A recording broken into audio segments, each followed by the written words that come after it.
That this is an election year. This is going to be a very interesting election.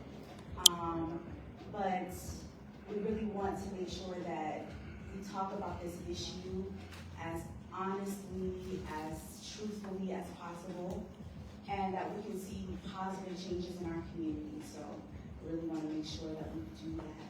I wanted to say thank you to Rocky and Chase Bank for putting this whole thing together. We're grateful for that. And do we have any ministers in the house? Any ministers? Not yet, okay.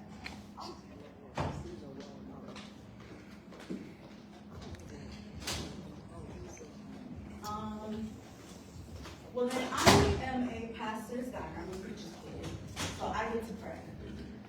So if everyone can bow their heads, we're going to just lead in prayer really quickly. Dear Heavenly Father, we thank you for this day. Thank you for bringing us all together on this day. Thank you for bringing us together in our community of Harlem that we love. Thank you for just making a difference, making a way, for changing lives and inspiring results in our community, Lord God, that we can see the actual changes that we need to see. Thank you for bringing the kindness together. Thank you for our first deputy commissioner, the mighty PD, surround her with angels, dear God. Thank you for everything that we ask in Jesus' name we pray. Amen. Okay. So we want to get started because I don't want to list out on how we are on the first deputy commissioner here. So if we can just grab your mics or things, sorry.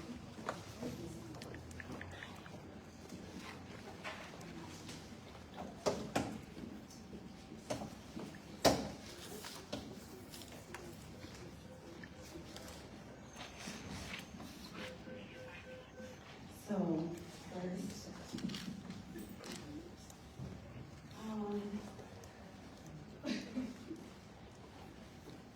I just wanted to start with this statistic.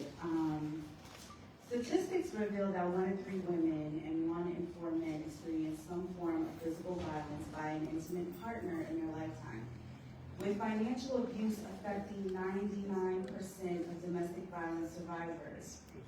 Addressing these forms of abuse is essential to ensuring a path of safety and recovery.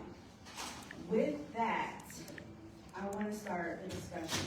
If we can go down the line and have everyone introduce themselves, I'd like to, yes, let's go. Good morning, everyone. My name is William Smith. Is this working? Yes. You can hear me? Okay. Hope that sounds a little better. My name is William Smith. I'm a Democratic District Leader in East Harlem. I am a member of the Judiciary Committee and the New York County Democratic Committee responsible for screening candidates for Civil Court and Supreme Court, for State Supreme Court. So it's a pleasure to be here and look forward to the discussion. Hi guys, my name is we'll pass it down. No, we got it. Oh, Let's do it. okay. Hi, good morning everyone. My name is Billy Council. I'm the founder of the Council Him Foundation, and I'm also the Borough Director for the New York City Public Schools. Hi, good morning, everyone. My name is Bill Torres, and I work at State Horizon at the New York City Manhattan Family Justice Center. Everybody. Good morning. My name is Kim Cowern. I'm a senior director with State Horizon. My colleague Hilma. I work with our crime victim assistance program, which places advocates in police precincts, and I oversee our precincts in the Bronx and Hello, I'm the First Deputy Commissioner in the NYPD, and I'm happy to be here. We are happy to have you here. And so I really want to start with this first question. Healthy relationships. Let's talk about healthy relationships. What does a healthy relationship look like? And if you can, give an unbreakable example, which might be hard, but let's see. Can you give one? I would say one that has a strong foundation in communication and a relationship where both parties have a good understanding of where they want their relationship to grow, where they want it to grow, and how they want to prosper together. Pretty much just understanding it's a partnership and appreciating the beauty of it being a partnership. But most important, like I said, working through differences to terms of communication and being able to de-escalate things when you have a difference with your partner. And then remember, this is a loved one and someone that you want to continue to grow with. You don't want a little difference or miscommunication to, detract the pathway that you have in your relationship. And that it's so easy. It's quick snap of a finger. Things can change. So we have to be mindful of that.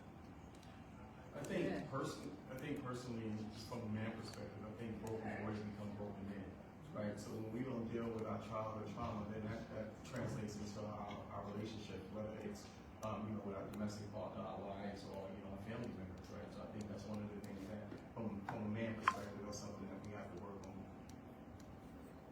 And I think what is a healthy relationship, what I often hear from survivors of victims of violence and abuse, is having a voice, that your voice is not silenced, that your voice is part of the conversation when we heard earlier, for communication, for education, what you wear, what you shop.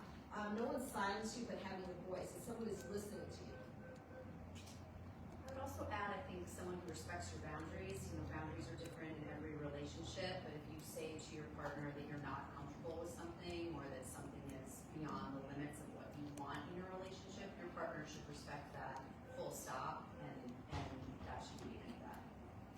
And, I feel like healthy, to add on to the wonderful comments, healthy relationships are uncomfortable conversations, and you're able to get past those uncomfortable conversations, because uncomfortable conversation leads to growth in a relationship, growth as a person, and I think that embodies a healthy relationship. And many of us come from broken homes, me included, and I think that it takes a lot of self-reflection to realize that, it's okay to have an uncomfortable conversation and still come up on top to get your point across. Very good. I wasn't expecting such great remarks, especially from the men, because that was really good. What are some warning signs of a complication or breakdown in a partner and in a relationship? And we'll start from this side and go down. So what I've seen is and been through, right? So we all have to be transparent that that abuse comes in many different forms. It doesn't have to necessarily be physical.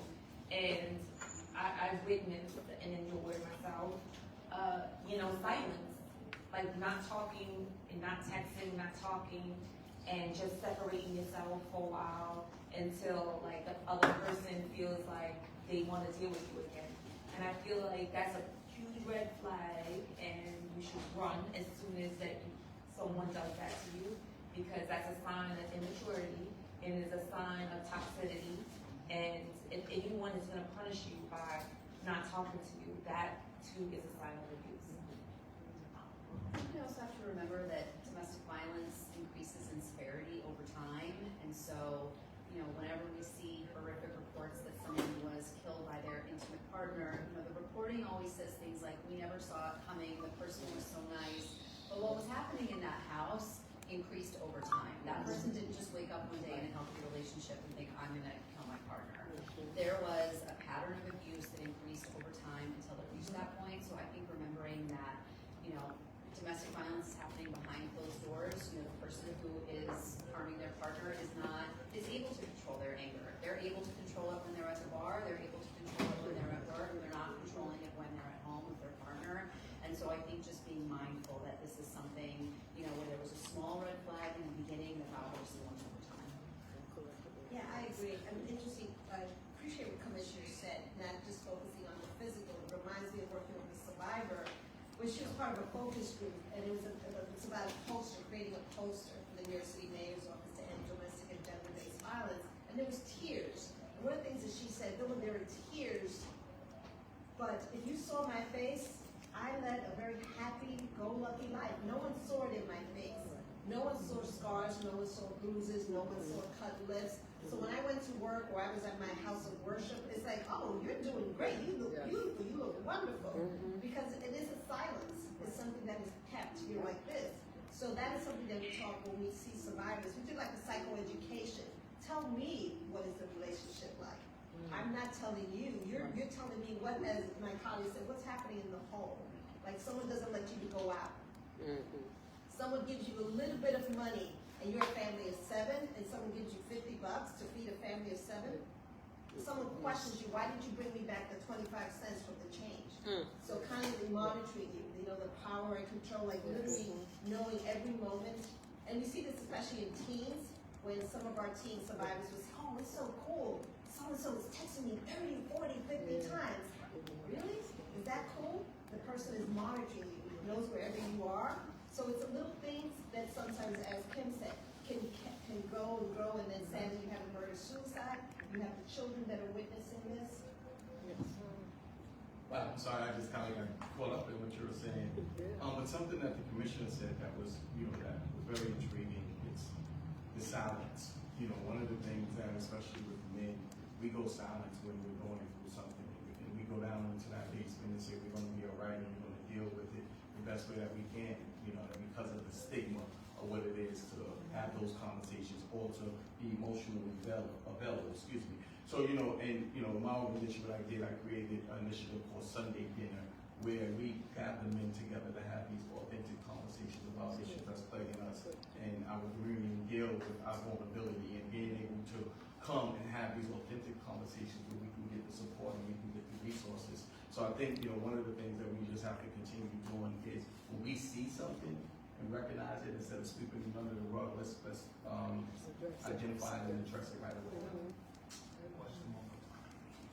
The question was, what are some warning signs of a complication or breakdown in a partner and in a relationship?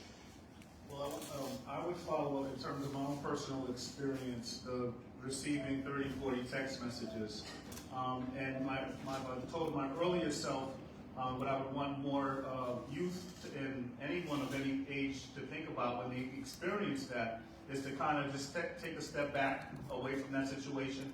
And avoid saying anything that you may regret, and not necessarily with that person, but when you have an explosion, you get really frustrated. Moments later, hours later, maybe a day later, you think, why did I respond like that?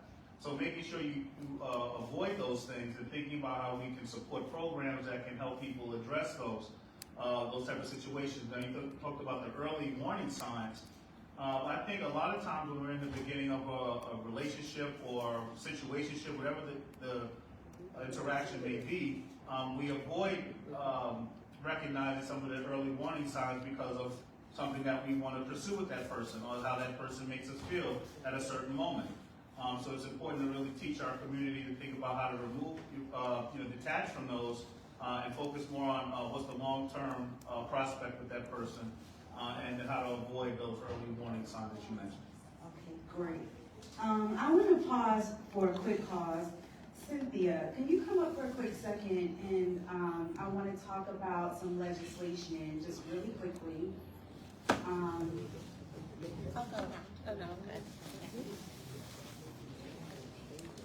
Could you talk about the legislation that is coming forth in the city council really quickly? Because this is an election year, and I want to pivot to that real quick.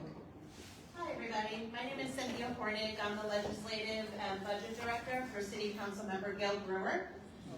So I just wanted to share some legislation that Gail introduced earlier this year.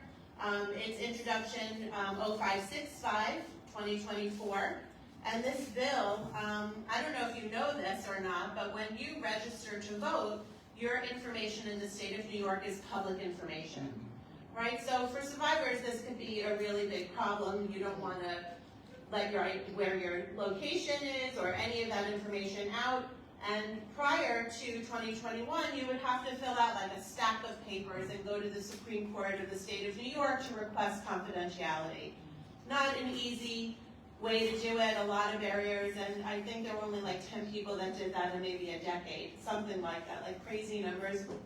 Of people not even trying to do that. How many people are not registered to vote, right?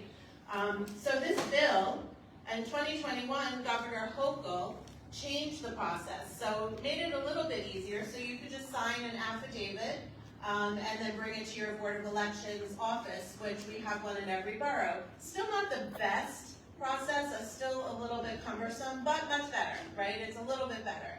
But who knows about this process? So this bill, Councilmember Brewer's bill, will actually require the Family Justice Centers and anyone who has a touch point with this community to ask people if they're registered to vote, and then also help them find these resources, fill out the forms, and do that process, which will be much better and much easier. We're really pushing to get this bill heard and passed by the end of the year. It's in Councilmember Ressler's Government Operations Committee. He's the chair of the committee. So if anyone is interested in trying to advocate for us to be able to get this heard, we were hoping for October. It looks like we may have a hearing in November, but we're not sure yet. We've been having advocates and groups like Save Horizon, League of Women Voters, Common Cause, Crime Victims Treatment Center, writing letters to the speaker asking for a hearing. So if anyone wants to do that, you can speak to Mari and she'll get you my information and we can advocate together. And that's it. There's actually, I wanted to also share on October 9th, next week, there's a hearing for the Women and Gender Committee where they will be discussing and addressing domestic violence issues in the shelter. And how to provide survivors who are living in New York City shelter with safety and precautions. So with that, I will pass it back on to you guys. I hope you have a wonderful event. And the City Council is here to support whatever we can do for survivors of domestic violence and gender-based violence. Thank you. Thank you so Mrs. much. Moss, may I ask a question? Yes. Is there a fiscal impact with this bill? Meaning how the cost? No, there's no fiscal impact with this bill. It's really just having it's an awareness bill, right? It's really just to have survivors who are going through these services be aware of the services. All that it is anyone who's at a family justice center or a nonprofit doing this work will be able to just show them, and if maybe the printout of the actual form that they have to fill out would be it. There's no fiscal component to this bill at all. Thank you. Thank you.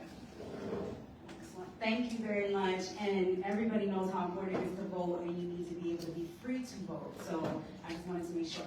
Our first deputy commissioner of the NYPD has to go. So I really want to make sure that we get to, I'm going to fast forward to her questions and then come back to healthy relationships, okay? So I want to talk about community responsibility in domestic violence matters. And I'm going to skip down to what is the responsibility of law enforcement. Are our officers trained to serve constituents that are dealing with domestic violence, and if so, how? So that's a good question. I was a domestic violence officer many moons ago, and I was a domestic violence sergeant. And I lived in a domestic violence home growing up as a child. So domestic violence has always been near and dear to me because I grew up in a very abusive home towards my mom. I saw abuse towards my mom. And so domestic violence has always been at the forefront of my career. As far as officers, we have a domestic violence unit, and we have a chief assigned to that unit.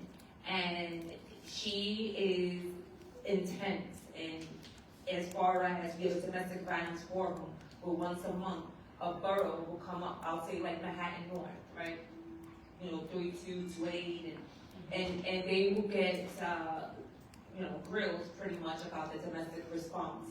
And we have a domestic violence unit in every precinct, and those officers, and amongst every officer in the NYPD is trained to take, reports, to see the signs, to be the mandated reporters. The domestic violence officers normally go back to do what we call home visits. And during these home visits, they are able to provide, resources, Safe Horizon, and we have Safe Horizons in our precincts now, in most precincts, not all now. And we provide the resources, whether it be changing locks, where it be getting mental health, where it be getting food stamps or shelter, so forth.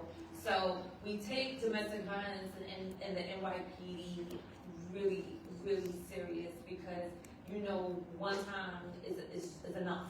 And as we learn that sometimes our abusers, it happens, not just once, but a series, and the control, the money control, the breadwinner control, so, the other person is not in a predicament to leave or don't know how to leave. So our domestic violence officers are, you know, they are the best, the best of the best, the cream of the crop. And these are the things that they look at. They look at the home, how tidy the home is, the kids, and if they have a child in the house, and if the child, we suspect the child of being abused, we notify ACS.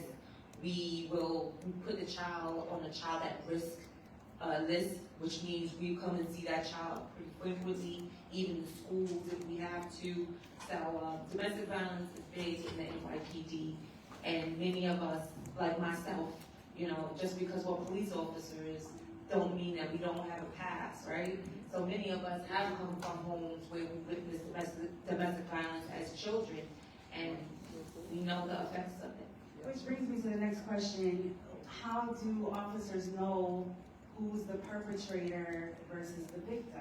Because I've often seen where both and, you know, end up in handcuffs and going into the prison cell. So we have in our penal law, and in our guide is called the aggressor. So you can always, so say for example, we get called to a house and the house, both parties say that they assaulted each other, right? So the primary physical aggressor, you know, officers are trained to tell who the primary physical aggressor is. And on top of that, you know, we look at the location, the home. Have we been here before? Have the, you know, one of the parties, have we, you know, arrested the one party before for domestic violence at the home? So, you know, we are trained to tell who the primary physical aggressor. And normally we really try not to arrest the victim. And and when they're in those, you know, the gray area, the patrol supervisor will come and make that determination. Okay, yeah, I would really love to stress that, because obviously when you're dealing with a domestic violence situation, the trauma of that associated with then calling the police and reporting it, you're expecting the police to protect you from that violence. So it's hard to wrap your head around the fact that you're being assaulted and then on top of it you're being arrested. And I want to bring Safe Horizons into this conversation. Yes, did you want to say? Please let everybody know who you are. This is on. Hi everyone, I'm Angelina Rosado. I'm the Executive Director of Sisters in Purple, which is a domestic violence, gun violence, and community violence organization. And my question is for Zara. You said how NYPD is trained, which we know there is a training that they have to follow. I sit on NYPD's domestic violence training advisory board, and I think one of our issues isn't whether or not there's a training material, it's more about how is it implemented, and then what are the consequences that happen when officers are not doing the training that they had correctly when it comes to domestic violence. They get disciplined. And believe it or not, one of my functions in the NYPD as the second in charge, I oversee the discipline in the NYPD. So, and what does that discipline look like? Like, what would it entail? So it depends. We have a lot of situations where, unfortunately, we do understand that domestic violence officers are not the officers that respond when 911 is called to a domestic situation in a household. So those aren't the officers that will be coming to the person's home, meaning they don't have an intensive more training that DV officers do go through. So how do we now, what does that look like when they are now being combative to victims of domestic violence? They can't identify who is the actual perpetrator, because I've just had to help a survivor who had order protection. She indicated she had order protection. The person falsely accused her of attacking him, yet she was the person that was arrested. He wasn't in the home, she hadn't seen him, she is scared to death of this person, however, she was arrested. And she had a stay-away order? She had an order of protection. But was it a stay-away order? Because if it was a stay-away order, then he would have been detained. Yes, the order of protection indicates on it what is not allowed and what is allowed. So now he made a false claim and All right, it's so called can I get a and said, hold on, let me just answer his No, question. I sorry. understand, I just want to Okay. be specific, because if he had a stay-away order, then they would immediately remove him, that but. He wasn't in the home, that's what I'm saying. No, a stay-away order means that they cannot come within a certain amount of. It's feet. different. I know what it is. So if that was, I'm not defending the officers, but when you think about that situation, right? A lot of times people don't even understand those specifics. They don't understand the need for compliance with those things. So what I'm just trying to interject is that in that instance, clearly the officers did not understand, they may not have understood the procedure, did not disseminate it properly to the people affected by the situation. And also I find a lot of people, when they receive these documents, they don't understand all the information and what they should adhere to. So there's a big issue in terms of information. So it sounds to me, in my opinion, like there was some misinformation, not necessarily on the victim side, but in terms of the gentleman who did not adhere to that court order. And that's why there are some things that there are people who fall through the cracks, and that's what we're, Yeah, that's the question. The question is, That's like the commissioner. on- Well, if you let me I don't answer, want to be so combative. if you let me answer the question, I'll answer it for you, right? Okay. Thank you. So, again, not every situation is a perfect situation, and I don't know your friend, the woman's situation, your client's situation, so I'm not gonna talk on it. But what I will say, the officers are not gonna arrest someone with no probable cause. So I will tell you that, right? And I'm sure that she is a victim of domestic violence. Obviously, if she's afraid of him, but that doesn't mean that the officers was wrong in their response either, right? Because the officers, we can't make an arrest unless we have probable cause. So if he lied or, we can't tell who's lying and who's not lying. If we respond to a house and we have two people that physically assaulted each other, right? And they both say that they want each other arrested, which means cross complainants, we, as the NYPD, can tell who the primary physical aggressor is. And at that point, the patrol supervisor will come and say, all right, Tanya Mojavier is the primary physical aggressor. We're gonna arrest her or Tony, right? So that's how it goes. And number two is every officer in the NYPD is trained to respond to domestic violence situations. Domestic violence officers are further trained in investigative fields, but every officer is trained to respond to domestic violence jobs. Every job.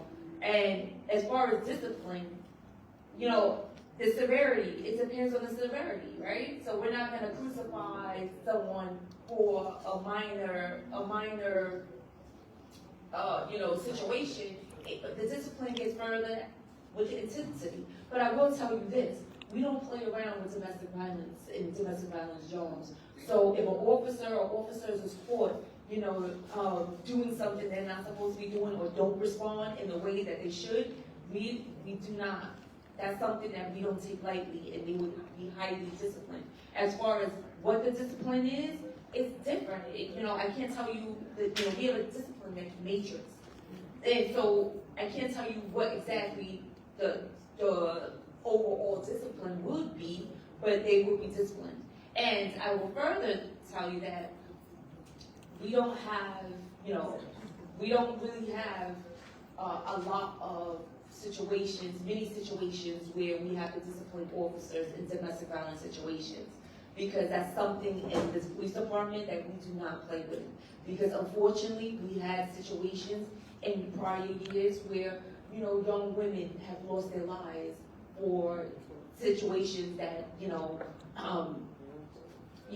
we've been to the house before, we've seen the warning signs. So no one wants to be that officer that's gone to that house and seen the warning signs, and then, we really didn't do much about it.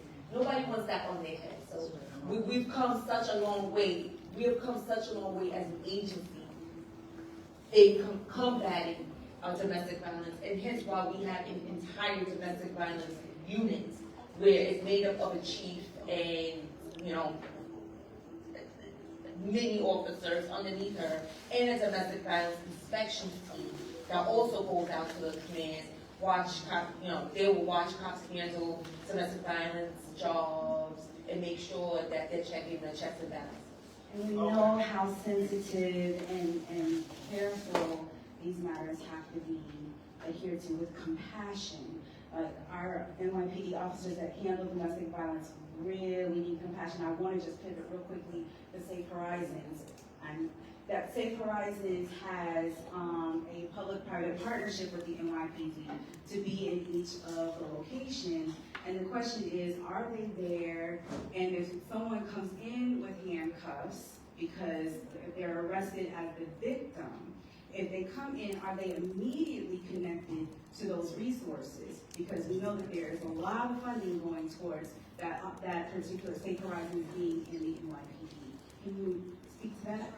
So yes, we have advocates in every precinct in New York City. They're not there 24 hours a day, but we do have someone in every single precinct in all 9 of the police service areas and in all 5 of the special victims divisions in the city. We get every single police report where there's a victim listed, regardless of the crime. So not only domestic violence, we work with victims of stranger assault, neighbor harassment, we work with families of homicide victims, we work with hate crime victims, victims of gun violence. Every report where there's a victim of crime, we see those reports every morning. Is a victim who is arrested immediately brought to us? They're not immediately brought to us, but we do get the police report, and because we often have knowledge of the family, we certainly follow up. A big part of our job is advocating with the police department. So let's say there's a report that's filed for harassment. I will say that a big part of our job is educating the community on the legal system. It's shocking. I remember being an advocate in a precinct and learning that a slap across the face is not assault. If it doesn't cause any physical injuries, if a weapon was not used, that's not arrest, that's not assault, it's not an arrestable offense. So learning some of those laws, I think, is important in helping survivors understand. There are things the police can do, there are things the police can't do. For some people, calling the police is the thing that's going to make them safer. For some people, calling the police is the thing that's going to put them at more harm. So we really want a safety plan with people to help them navigate that. Unfortunately, there are mandatory arrest laws, which means that if some crimes are committed, it could be out of the police's hands, whether or not they can make an arrest or not. So we really, we want to meet with victims as soon as possible when they're being victimized by someone so that we can help them put together a safety plan that's going to work for them.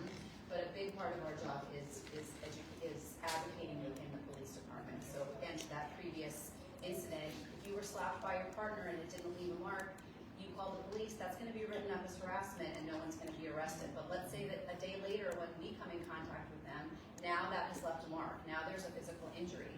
We can then, advocate with the domestic violence officers in our precinct and say, hey, I know you took this report for harassment. She now has bruises. She wants him arrested. This is assault now. Can you do that? And the answer is yes. Okay, so because our first deputy commissioner we are so grateful for you to be here today, and I just want to give you the last word before you go to the next venue. I'm sorry, my staff had put this for 10 o'clock, so I was here at 9:30. She's amazing. So unfortunately, I have to leave, and I see my friend Stephanie just coming in. I love you too. But I tried weekends, full disclosure. I'm a mom, a single mom of 2 children, so the weekends are normally for me to be a mother at home and take care of my children and be present. But when Stephanie said this to me and asked me if I wouldn't mind to come and talk. Domestic violence, like I said in my earlier statement, it is home for me. I am an advocate for the victims and for the children of victims because I was that child that used to have to witness my mom getting abused by my dad or my stepdad, and I was that child, and I understand how it feels to live in that type of home, in that broken home, and now that I am in a position that I can make a change and make sure that these victims are getting the proper help that they need. And it was very important for me when I became an officer, all right? I will never forget, one time, one of the officers came to my house. to take a report from my mom, and I was there, and it was a little bit before I became a cop. And the woman officer was so nasty. Like, so I was like, you know, my mom called for help. And for you to be nasty, I hope your family never needs this type of services. And true story, later on, about a year later, I became a cop at that very same precinct. And I went on to be the commanding officer 12 years after that. So the point being is that not everyone that comes from broken homes become broken people that live broken lives.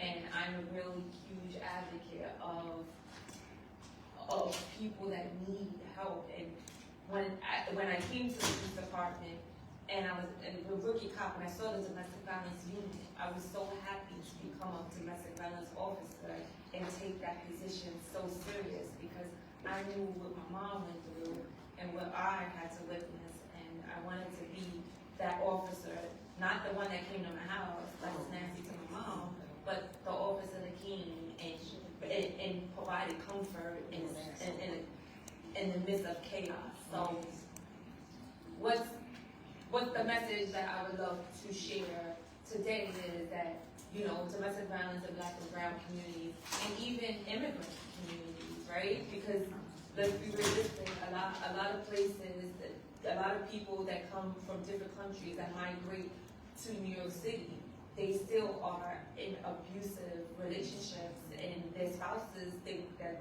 you know, it's okay to keep their women and their kids. So it's not just Black and brown communities, but migrant, you know, migrants that come to New York City. But look at the warning signs. Look at signs. And if someone comes to you and tells you that they are being abused, or you feel that they're being abused, reach out to our community partners. If you don't feel comfortable coming to the precinct, and inside the precinct, we have a really good, great Safe Horizon people that can provide help and assistance without, you know, necessarily, because people just feel like in general the uniform is intimidating, and sometimes we don't have the best relationships with police officers. Let's be realistic, right? And so, if I would implore you to go to these different programs, or even come and speak to the domestic violence Safe Horizon people that's situated in every precinct. So if I could leave that with you, and I'll leave you with my number. So if you ever witness someone and you don't want the police to come to the house, or you need some more services, I myself will personally make sure that I get the help that person needs. So you have a pen and paper? I'll give you my number. 646-499-1745,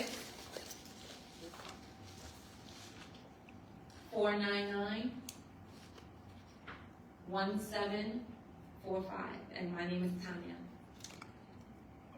Can we take a group photo before you go Yes, with the woman wants to do? One question, what lessons did you learn during the pandemic when moms would be sheltered in place, and how would you influence based on those lessons? I'm sorry, say that again, please? What lessons learned from the pandemic when moms had to be sheltered in place, and how would you implement changes based on what you learned from the pandemic? Well, the pandemic was a scary time for everyone, and believe it or not, domestic violence was it was high then, but that didn't stop us. We still had to go into the homes. We still had to do what we needed to do, because unfortunately, though there was a pandemic, we made an oath that we had to serve and protect. So when we need to go into the homes and take care of business, that's what we did. And the domestic violence officers still went out and did their visits.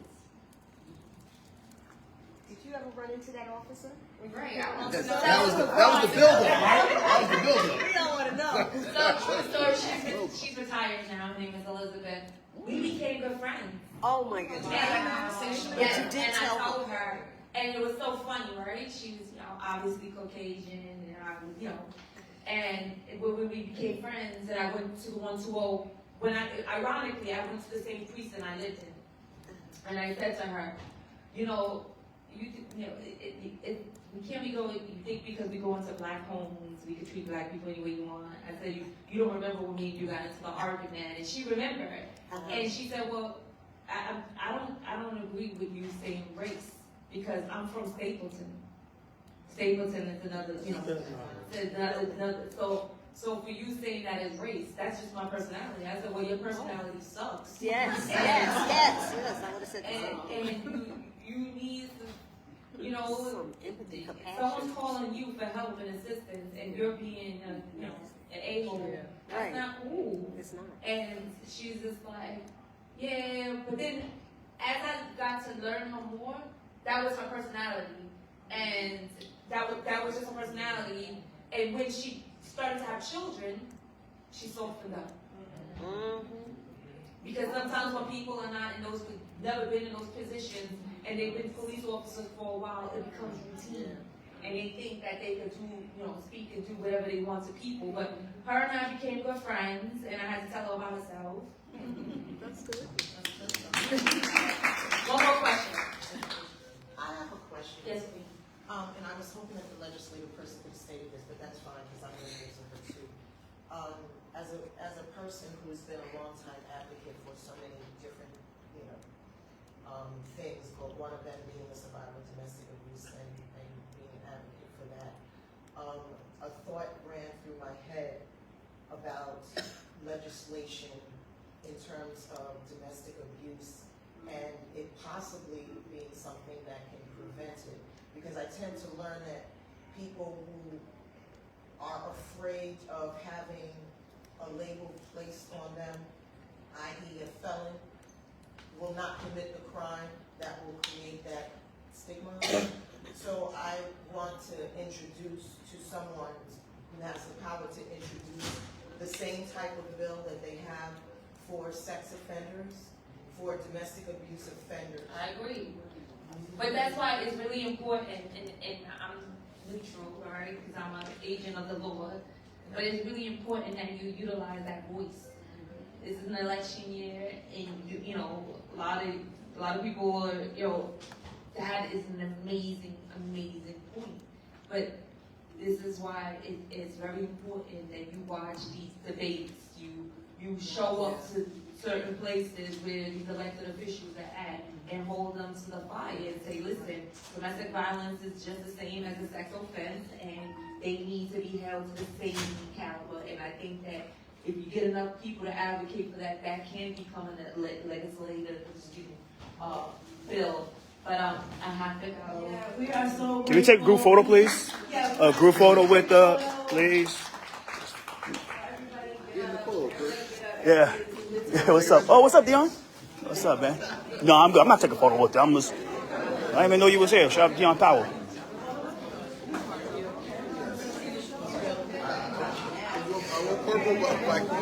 Yeah.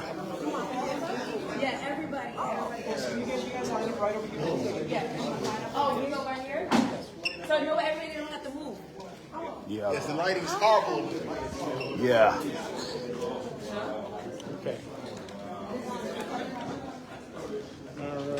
Dion, come on, man.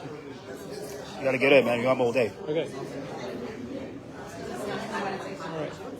Can we get a few more on that side real quick? Yes.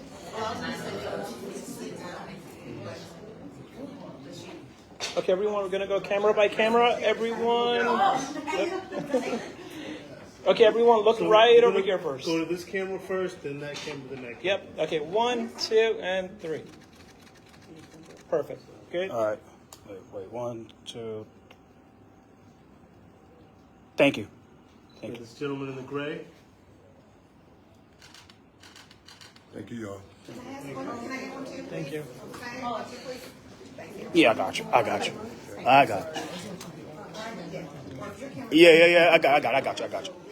All right. Nah, I'm okay. All right, ready? Please. All ready, guys? Ready? 1, 2, 3. And here, good. Okay, good. Thank you. Got it. Thank you. Phone.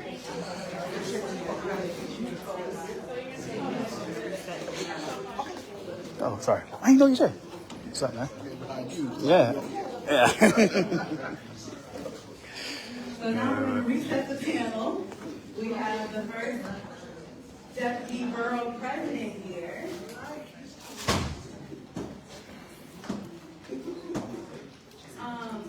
the first deputy borough president here, Ms. Keisha Sutton-James. And we also have a greeting from Senator Chuck Schumer, but I'm gonna let, I would love to have our first deputy borough president, Keisha Sutton-James, to share her greetings. Hi everyone, how's everybody doing today? Good. I am feeling really good to be in your company and to be at this gathering. I just wanted to say, first of all, thank you, Mari. She needs help, I don't know. Thank you, Mari, and all, Stephanie, Erica, everyone who came together. Oh, Commissioner left.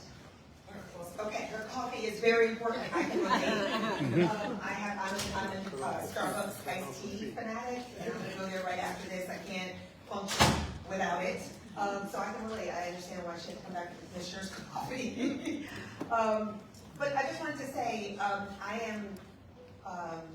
my spirit is lifted by being in this gathering of people who are doing the very important work of protecting vulnerable people.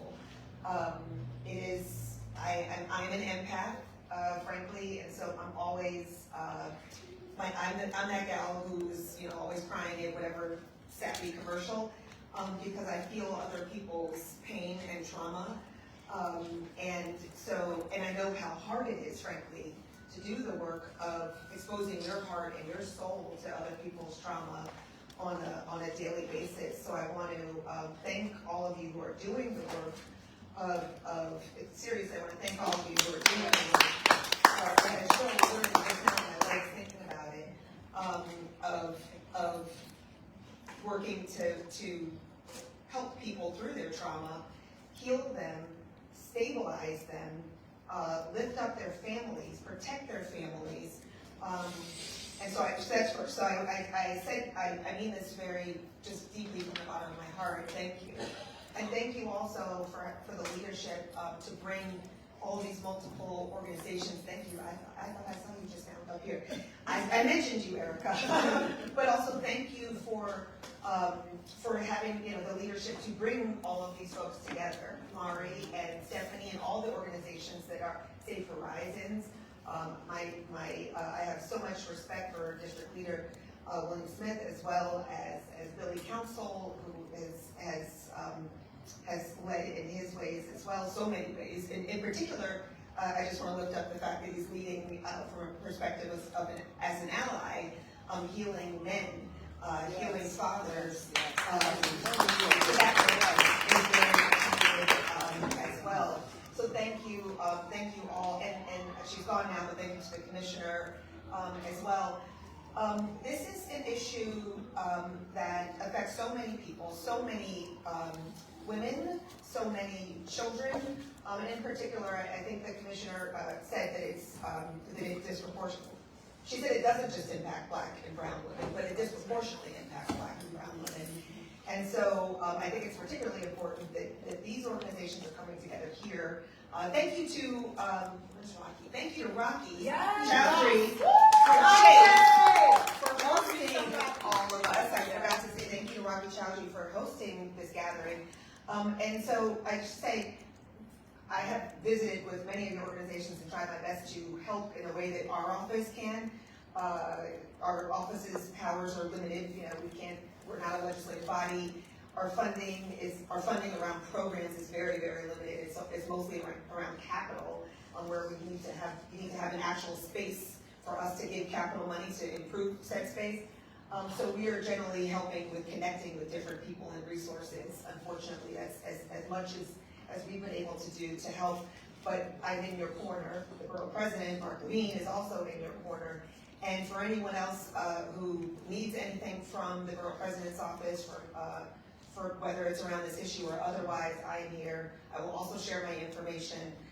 My cell is 917-968-9889. I have cards in my bag for my email address is mighty long, K-Sutton-James, but I have cards. K-Sutton-James@manhattanpp.nyc.gov, but I have cards if anybody wants them. And with that, I will just say thank you for having me say a few words. I know you already had a natural break in your thing, so thank you for letting me hop in and enjoy the rest of the discussion. And continue to be here as a resource should you need anything, always, anything.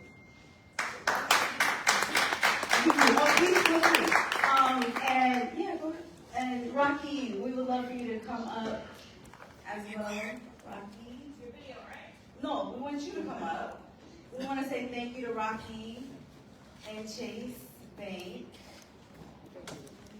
We'll be back into the panel.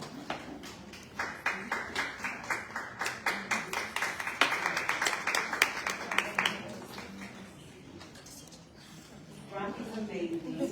As you can see, she made miracles happen today. Thanks so much, and good morning, everybody. I'm so glad that we were able to get together and be able to bring these resources for you today.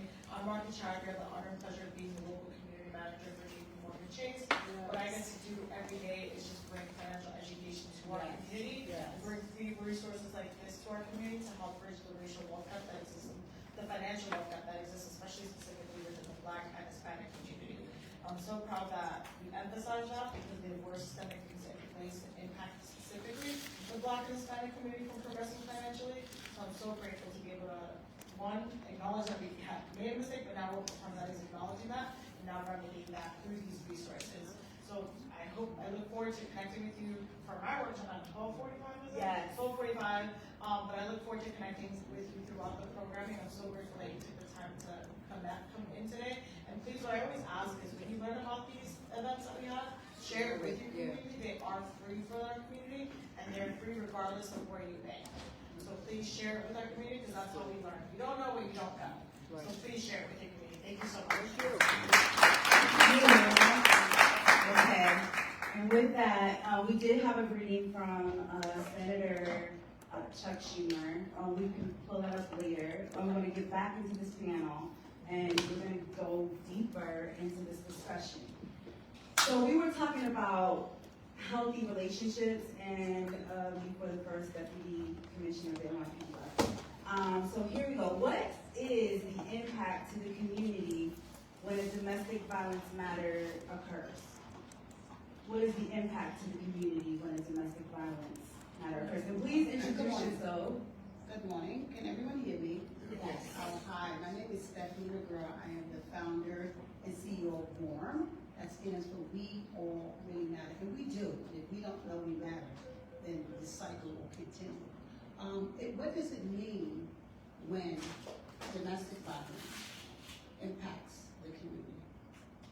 Well, I believe in a village, because I grew up in a village. I grew up in housing projects in Manhattan, and there was always a village. But we seem to have gotten away from that concept that it's going to take all of us, because when one is affected, we all are affected. And there's no, well, if I will you, that's you, because when you're pointing the finger at one, you got three pointing back at you. So it means that we all have to be accountable, we all have to take responsibility, and we all have to say, oh, well, that's not happening to me, that's their business. Because someone said that to me one time, and I said to that person, if you live in the community, if you live in the building, if someone is infected on the third floor, we are all affected. Why?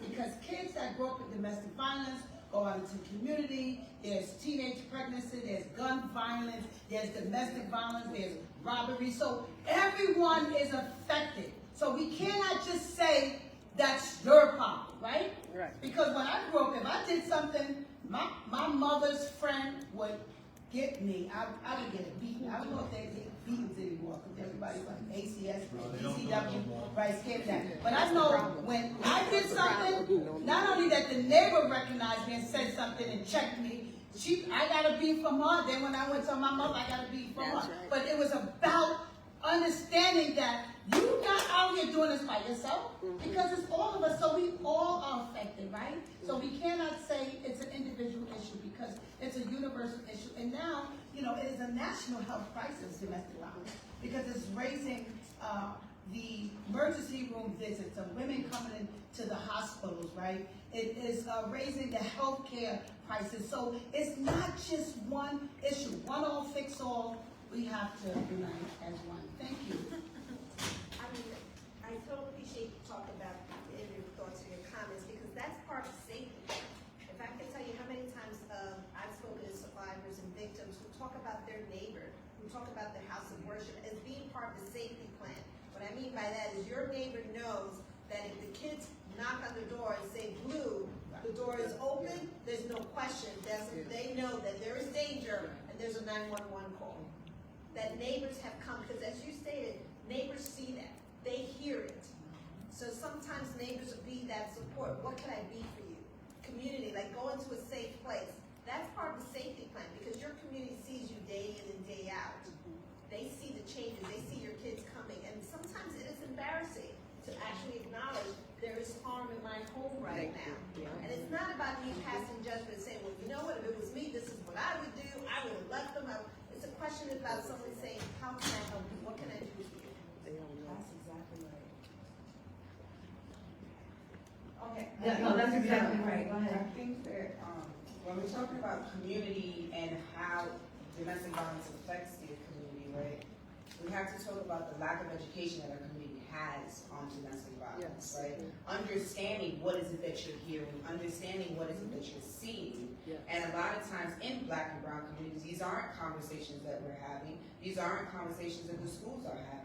We were raised in households where you were told, you don't tell your business outside this household. Don't go outside telling them folks my business now.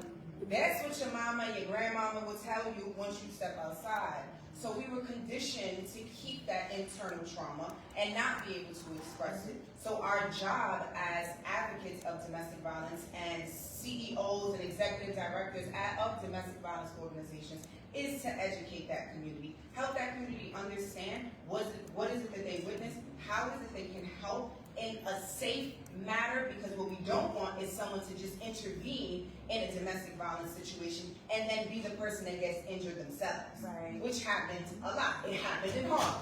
So we have to about that. Talk about that, Erica. Like, what are the repercussions of people trying to help somebody out of a situation? What happens? It is dangerous. That is not a safe situation. It's not safe for NYPD. It's not safe for civilians. That is the facts of the matter, right? We're going to speak straight on facts. That is the facts of the matter. It is not a safe thing to intervene. If you feel comfortable, let's say, I would feel comfortable if it's my cousin. If it's a family member, right? That's what I would feel comfortable, because I know I can de-escalate that person. But a stranger on the street, you don't know how to de-escalate them people. So sometimes the thing is to stay at a safe distance where you can see what's happening, but you're also calling for help. Hey, we have this situation. I'm not too sure what's the ins and outs. I don't plan on getting close to it, but I just need someone to know that let's get this on record. Now, if the survivor then decides they want to proceed when NYPD now comes, that is completely up to them. However, what that survivor now does leave with is the fact that they know somebody did see it, somebody did report it, and they know that somewhere in their community there's a village that's waiting to help and assist them. Absolutely. I'll keep it very short. So when I first became a district leader, I remember I was visiting King Towers, right on the corner on 12th Street and 5th Avenue. A couple with their child, they were arguing. Now, when you mentioned standing on the side, I stand on the side, I said stand at a safe distance. At a safe distance, right. Okay. All right. But what I'm getting at is the fact that I did intercede in that situation because they were very loud. I knew the police were nearby, and I communicated to them, I don't know what your situation is, but y'all are making yourself very hot. You know how we communicate in the street. And they understood what I meant, and they immediately toned it down. And they continued to have their verbal exchange, but it was a lower value than before. So it is helpful when you're in the community and you kind of just, mention to people that, you don't get involved in their business. Just remind them that, their conduct, regardless of the situation, is going to make things worse. Right? Sometimes they weren't like in a physical argument, they were verbal argument. But sometimes when our men, right, are confronted with the wrong situation, we don't handle it well. And I had visions of this young brother, regardless of the situation, not being able to handle it appropriately and it being escalated further. So it is helpful when appropriate, right, to remind our members of the community that, you know, your situation can be unfortunate, but you want to be careful of how it can escalate, you know, and very quickly, as I just mentioned. Thank you. Yes, Danielle, please introduce yourself and let everyone know who you are. Okay. Good afternoon, everybody. My name is Danielle Williams, and I'm the coordinator of Connect Faith. So Connect is an organization. We work on the prevention of domestic violence by having dialogues and education in the community to address the underlying attitudes and ideas that contribute and perpetuate domestic violence. And so we often hear that, you know, don't talk about what happens here, stays here, right? And so again, when we're talking about some of the community attitudes and ideas that can either help perpetuate domestic violence. So even if you are not, you may feel that you're not directly impacted, the entire community is impacted, and the entire community can contribute to it. With our attitudes, with our ideas, the things that we push out. When we work with the faith community, we talk about what is being preached from the pulpit. Because those who are abused are taking those teachings and they're taking those verses to justify what they're doing. So we all play a role. And it's important that we address those attitudes and ideas when they come out, and that we push forward the more healthier ideas and attitudes that can prevent domestic violence from happening. Excellent. Anyone else want to address that? I just want to add to that. I think, you know, we talk so much about the resources that are available to women, which are so, so important, and that we are all there to help survivors. I'm so happy and impressed to see men up here on the panel, because I think that men holding other men accountable really puts the emphasis, you know, women are not causing their own domestic violence. If someone is put in jail, the woman didn't put them in jail, the man put himself in jail. You are being held responsible for your own behavior. And so I do think it's up to men, when they hear men talking about women, that's, you know, in a way that's based on the patriarchy, for men to say, that's not how we're going to talk about women in here. That's not how we're going to treat women in here. But I think that men holding other men accountable. Yes. Did you want to say something? No, I think everyone, you know, touched on it. We go to the next question. Okay, next question. What is the impact if children are involved in domestic violence situations? And we touched on it a little bit. I'm thinking about my baby daughter when she was 3 years old. She said to someone, I'm gonna roar at you like a dinosaur and put you in jail. But you don't want to put anybody in jail. The point is, you don't want to traumatize children. And when a child is saying something like that, they're saying, you're traumatizing me, I'm gonna put you away. But we don't want that to happen. So what is the impact on the children? So, you know, let me step in on this one. You know, one of the things that, you know, I have noticed a lot with a lot of our young men, you know, they grow up in these trauma-filled homes. And what our young people see, they emulate, right? And we see that from social media. And I think we need to look at ourselves as parents, as educators, as community leaders. What can we do and what systems can we put in place to help provide for our young people, right? Because one of the things that in our community, when I speak to some of, you know, my young mentees, that's probably like in 8th grade, and one of the things they say is, it's been okay to do it because my dad got away with it, my uncle got away with it, the guy around the corner on the block got away with it, right? So we need to start demystifying these myths about men in our community, right? And I'm not speaking from a domestic violence survivor. I'm not speaking from a professional in domestic violence. I'm speaking from a supportive support from men, right? And how I deal with young men and grown men every day. Men are hurting, right? And men are angry, right? And, you know, never, you know, saying it's okay to do something to someone else. But if we don't help challenge those issues that men are facing, this problem is going to continue happening, right? It's that trauma that men don't deal with. Like, we shouldn't talk about it. We shouldn't go to therapy. It's crazy to have conversations, right? It's like, you know, when I tell guys, like, yo, we just going to do a men's leadership, and we just going to spend hours just talking about our issue. It doesn't resonate with them because you know what it's not doing? It's not bringing them instant gratification of financial support, right? And they don't realize that inside that we need to deal with that, right? Because I'll be the first one, and I'll just give 2 quick examples. You know, when I grew up in this community, ran for city council, I do everything I can do in this community, but I was shot 6 times in this community, left for dead, right? So when I was in that process of rehabilitating myself, I had to learn how to walk, eat, chew gum, talk, and do all of that stuff. But one thing that my grandparents, my mom in the hospital that saved my life, they didn't help me deal with the trauma that I had. Right? So imagine going in your building where you got going into a building where you got shot at and you got to walk up a stairway. I got shot in the stairway. To this day, I'm like, nah, you know what? Come downstairs. Or, you know, I can't, you know, so. And then the other piece too, when I was running for city council, you know, when I lost, like, I really got really depressed. And it was like, who can I talk to, right? And like, when I go to, you know, some of the district leaders and some of my friends, oh, nah, you get them next time. But you don't realize how much equity I put into, you know, mentally put into that, and I couldn't get nothing like that. So it had to, it was like, Billy, what do you do about it? I said, there's so many men who look at me and say, oh, you got it all together, you got this and that, but inside, when you open me up, I'm broken. Because I never dealt with that. So I think this is, like, when we start talking about domestic violence, it's like a 2-pronged approach, right? We have to deal with our women, right? But we also have to deal with the abusers, which are those men. And if we don't do that, guess what's going to happen? We're going to continue having these conversations. So we got to start getting to the root of it. And I'm speaking to all of my men. I'm not speaking to the ladies. I'm speaking to my men. We have to figure out a way how we can start trying to heal ourselves. Yes, because I'm going to speak on the perspective as a parent who had I left my domestic violence relationship when my daughter was 3 years old.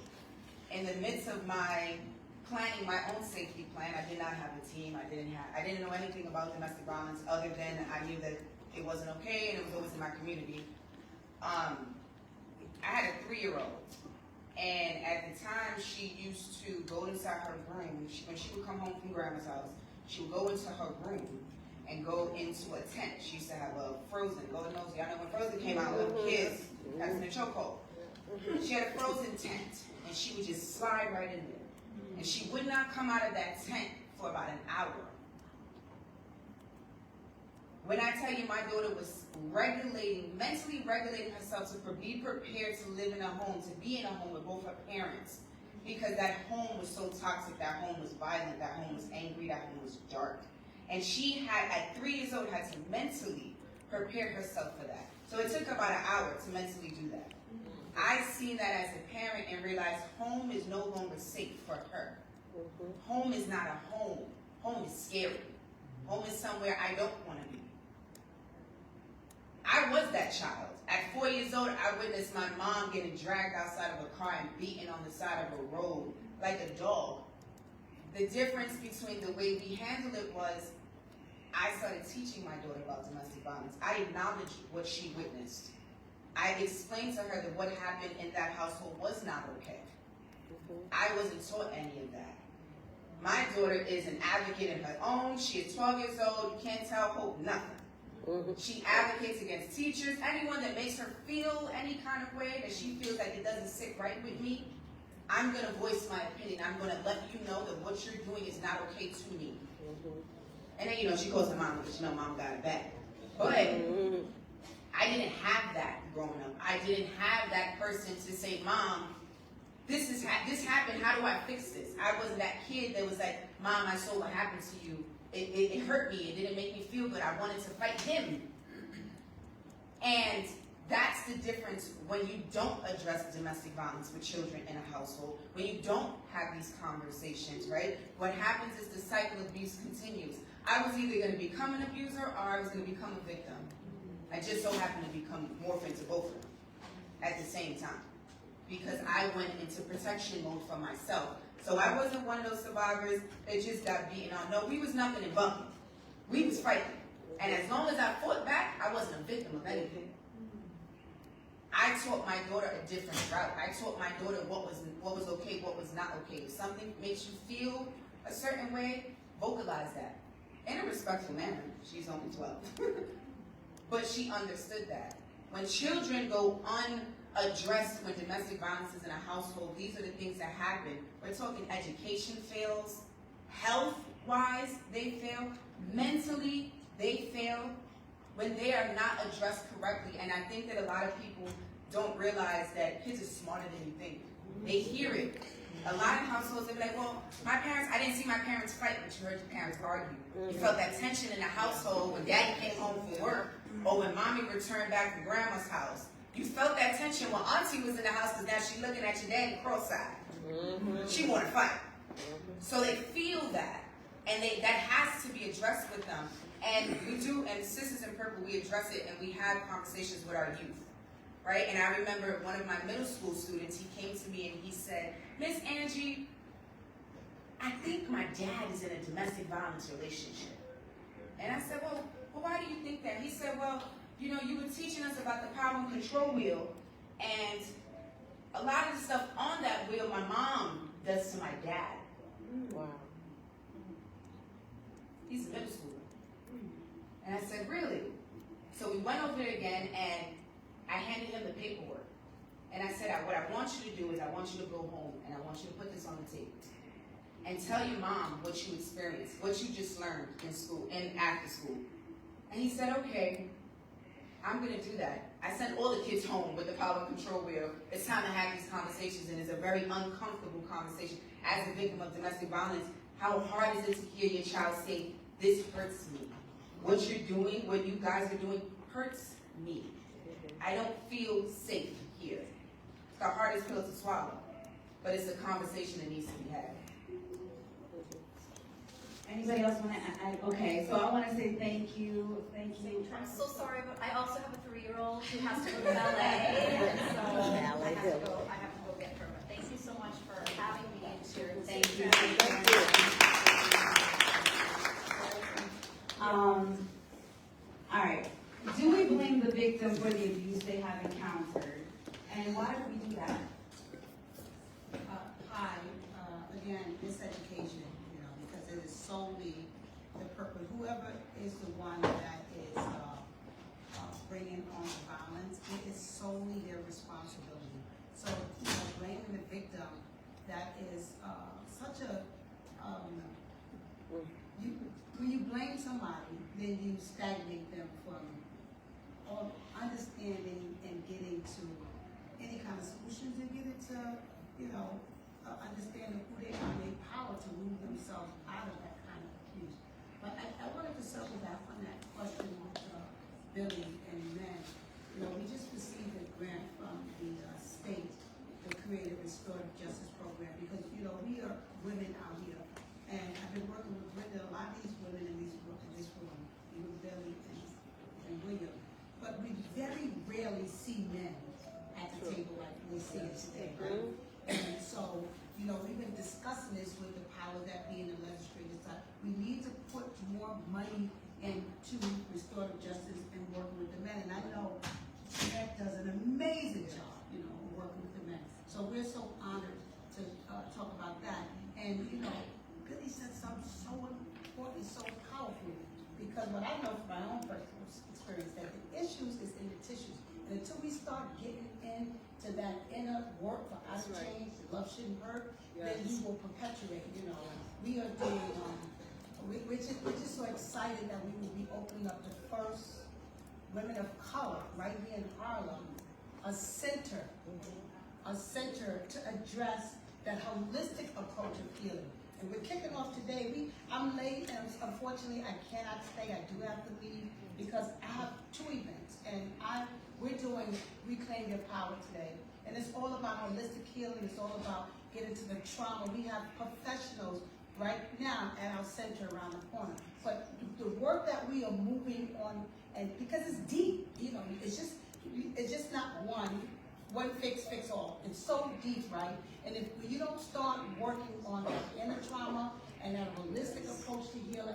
So we just so honored that Chuck Schumer and Senator Gillibrand understand the power of trauma that happens to Black and brown women. I don't want to get to the statistics and talk about them because, I don't really want to get into statistics because I don't have to do that. It's a known fact that women of color suffer at a greater rate than any other nationality. So it's about time they start recognizing that I don't need it. It's about time that they start recognizing that this issue and money needs to be poured into our communities where we are seeing the battlefield, not of the minds but the scars, and women being murdered every single day. And yes, I carry my book with me. And yes, I honor these women because we're going to be honoring these women every day this month. Every single last one of these women were murdered. And Shirley, we're getting a street name in her honor. Her parents were at my office yesterday with Senator Esquire, Congressman Esquire, because he understands how serious this is. Every single last one of these women, I want y'all to take a look at them. We did the candlelight vigils for them, we buried them. But not only did we bury them and help them, but the services that we have in place. This is not just no talk. We put entrenched services in place to help the families. You know, because it is that so low self-esteem. Who's dealing with the low self-esteem? Who's dealing with that I don't see my value, I don't know my worth? Because that's the core issue. If we can't deal with our worth or who we are, then we will continue the vicious cycle. So we work with these families. You know, I'm so grateful and honored that we have this school. And now we have women that are graduating that are becoming ambassadors, right? And going out and talk about this. But I just want y'all to just really, this is why we're here, to prevention. And the reason why all these women are dead, because I didn't have the information. I didn't know that the most dangerous time in a domestic violence relationship is when you're trying to leave. That's when I almost got killed, because I didn't know. And because no one educated me. You can't fix what you can't see. Every single last one of them. I'm getting out. I'm leaving. And domestic violence is all about power and control. So until we start, again, I've heard it on this panel more than once, education, so we can prevent putting more women and victims into this book. So I'm just so honored to be here. I wanted to say thank you, Mari. No, I want to say thank you for being here. Thank you for what you do. And I also want to talk about the COVID-19, how you were boots on the ground when there was nobody else. And I just want to say here that you said that, you know, I'm at WeWork, we're moving into our own building. We have a center being built, right? But I'm at WeWork, we've been there for 4 years. And the thing about WeWork, it's like a shared space. So we are, you know, social service, it's a shared space. But when the COVID hit, we had the whole building to ourselves. And women were able to sleep in there because we had to get women to safety. So it's just so amazing. I'm so honored to be here with you all to talk about this. And I see my senator is all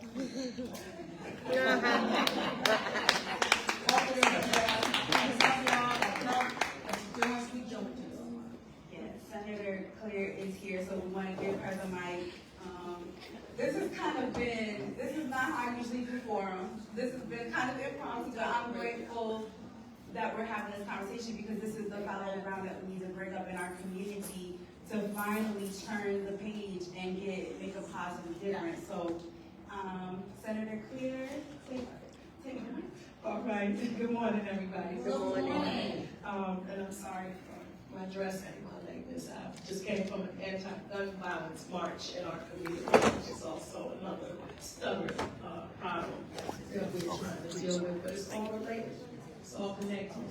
And domestic violence is another stubborn problem that we have. And the way I just spoke at this gun violence march, we talk about the statistics. We talk about legislation, but we need to talk about what each and every one of us can do on an individual basis, right? Let's not pretend that we don't see it. It's not around us.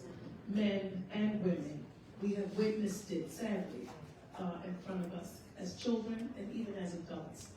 It's the way that we respond to it and the way we react to it that matters too. It's never cool It's not, oh, yeah, well, that's good for her. It's not, oh, she deserved that. Oh, yeah, that's what I would have did. No, that's not right. And we start as children talking to our sons and daughters about how to treat other people and how other people should treat them.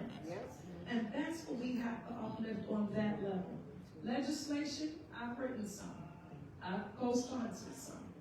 But we can't live in people's homes. We can't raise people's children. And we're not there when these things happen, but you are. And in the safest possible way, you have to intervene. You have to be an interrupter. When that conversation comes up, no, that wasn't cool, man. No, I don't think that's right. If it's my home girl, because you know women are abusing men too. Okay? And children.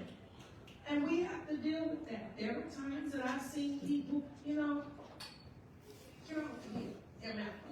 That's violence against a child. That's violence. Mothers, don't do that. Because what are you raising? Is that a boardroom member that you're raising?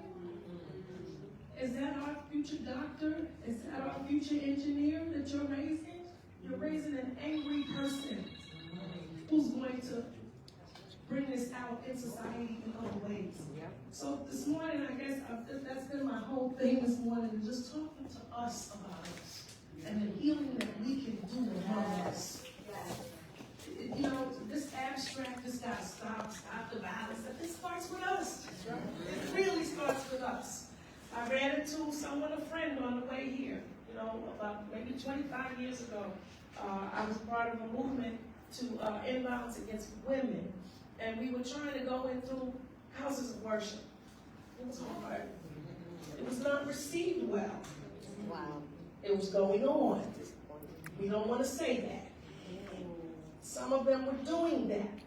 Well, we don't want to say that because we love pastor, sister, elder, deacon, bishop. We love them, Father. We love imam. We love them, right? Yeah. We got to talk about it. Yeah. Be honest. Be honest, and that's the only way we can heal. And not to kill them, but to help them. We got to help you find your way out of whatever that is that's making you do that. And after we stop violence for certain people, we got to talk to the perpetrators. Because they're our families too. We got to heal them. They got to get healing and forgiveness and learn how to go throughout life using other skills and not harming people. So these are the kinds of things that, I want to talk to us about this problem of domestic violence, even in some of our music. It's just not acceptable. It's not acceptable. I'm never that. Don't call me that. And don't tell me, oh yeah, we ain't talking about you, we talking about the people. Shut up. No. You are blanketing and you're throwing that statement out there, and that's blanketing everybody, okay? And whoever you directing that to, talk to them directly. Don't tell the rest of us, and don't tell our children. Because that's never the way that anybody should look at women, and that's never the way anybody should look at men. We are all to be respected in our community, and as Black people in particular, as we expect to advance in any significant way, we better start respecting each other. Because if we don't, others will not either. And when they disrespect, you don't like it. You don't like it. But you can't not like it if you're giving it. So that's the only thing I would add. And thank Mari and, Stephanie, you're always out there. You always got me out there. People on the stage today, we thought it not robbery to come out and continue to talk about it. This matters. This matters. What you're doing matters because it's a hidden problem. So when you expose it and you talk about it openly in Chase Bank and in other places, thank you again, Rocky. That matters. That matters because then people say, oh no, they're talking about, no, that's not cool. I can't do that. Even, let's talk about just practices that I'm sitting in a bank, so the first thing that comes to mind is thinking about money and how money is used, right? And how, when I was a child, did you know, and I'm not doing calculations here, but when I was a child,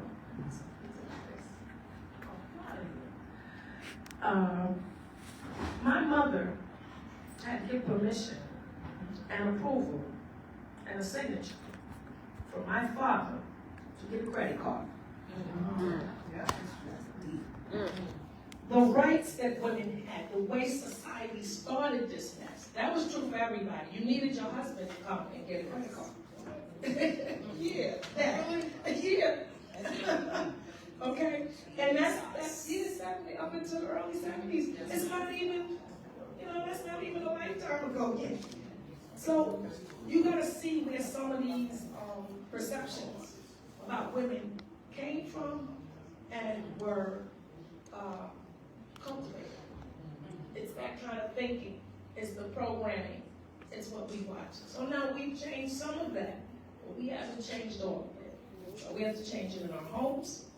We have to change it in our families. We have to change it in our churches, in our mosques, in our synagogues, in our workplace. Don't ask me to do what you're not asking the male person. Come on now. Okay. Pay me the money you pay him to do this job. Come on now. All of that is related because it devalues people. And it says they're worth less and you can treat them as less. Don't allow it to happen in society. So I covered a lot of things. And I hope you. No, that was excellent. Thank you, Senator Kennedy. So we're downstairs. We are downstairs from ACS. ACS is right upstairs. And let's talk about ACS. How often does ACS get involved in domestic violence situations? NYPD is called, if a hospital visit is had, they are involved. I think that the bigger issue is understanding that false, malicious calls happen, right? And I would love to create a system where we're talking about not just working against ACS or demolishing ACS, because Lord knows they have their flaws, but it's rebuilding a system that's going to actually work for us, right? We have all these systems in place, but the question is, do they actually work for us? They were created some amount of years ago, right? We talk about the fact that VAWA is only 30 years old. 30 years ago, the government decided to step in to help victims of domestic violence, right?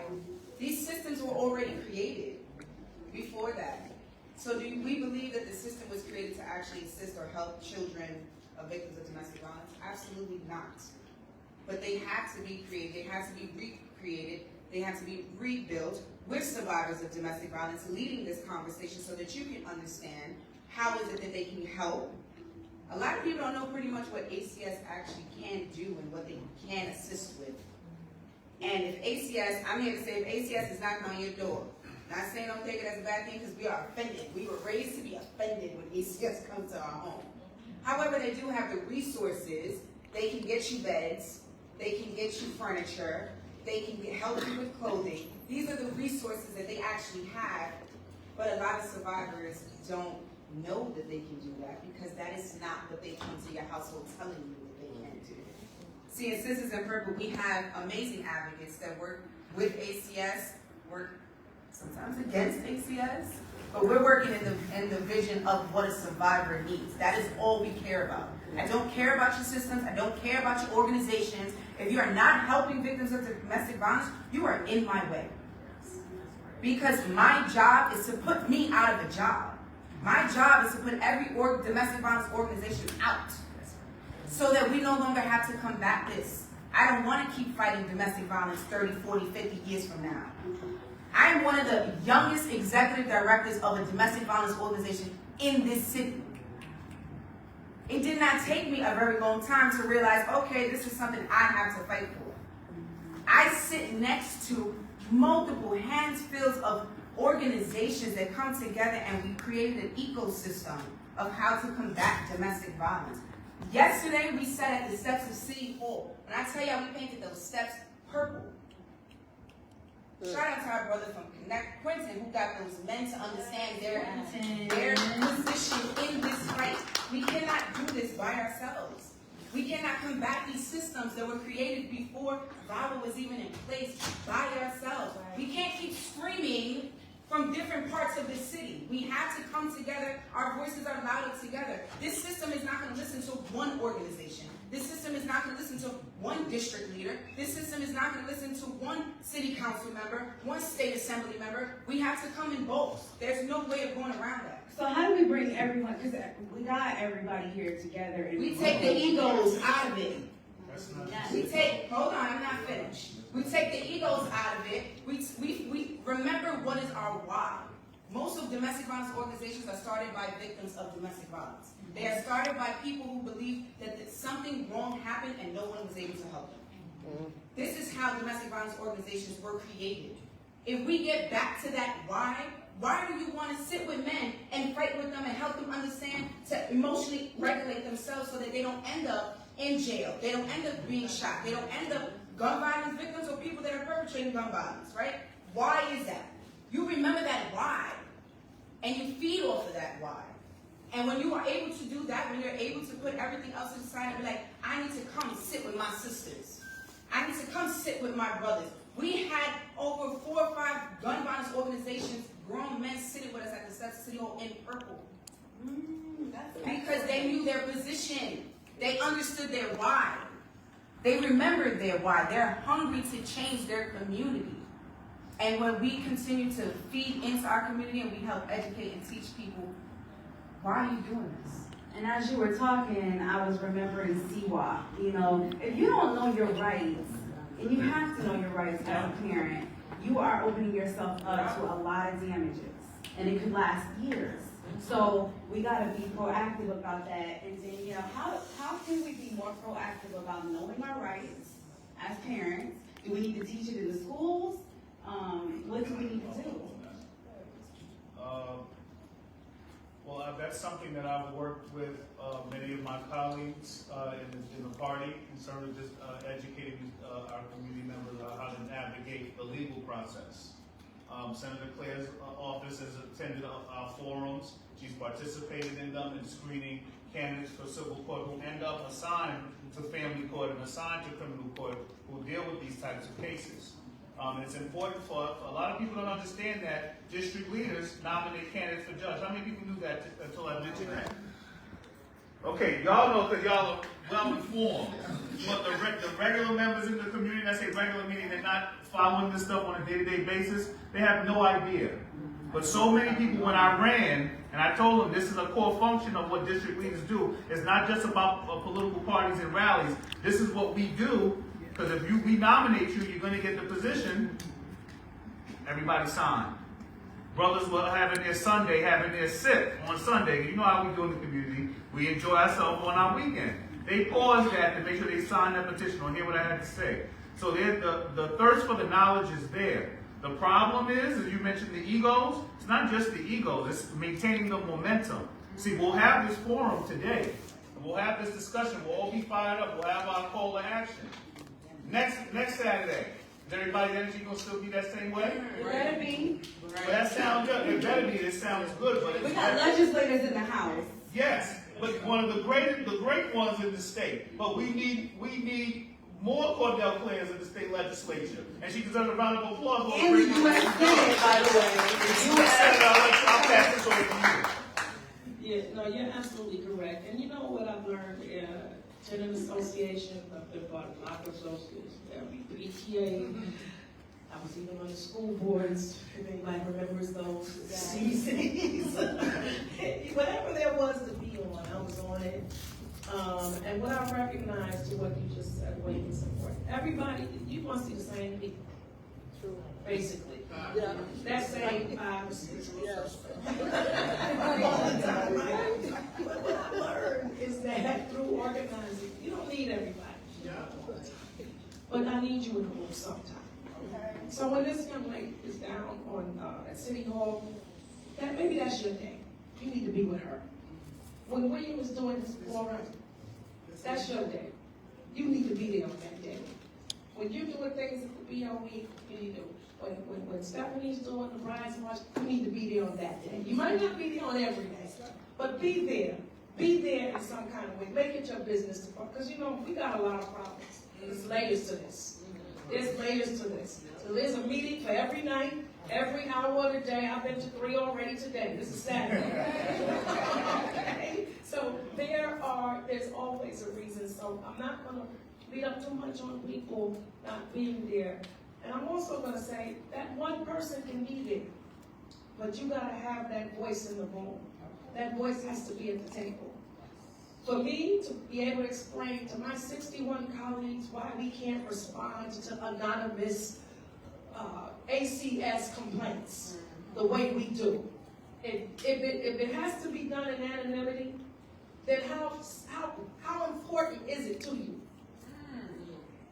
Nobody's going to give you up. You call, you say this is going on, and I said it, and I'd like you to go check it out. No one's going to do anything to you. It's not required. So there's no reason for you to call and say, I'm not giving my name. You know how many people have been tortured and terrorized by that process? Talk about it. People have done that just to hurt ex-husbands, ex-wives, girlfriends, whoever, to hurt people. So we have to have people in the room who understand how this plays out in real life. And how it plays out in our real lives. And then, you know, the question was posed, how do we get everybody together? You know, people are not together on one thing, but yeah, we gotta take our egos, but then unfortunately, we gotta look at the layers. Some of this is systemic racism.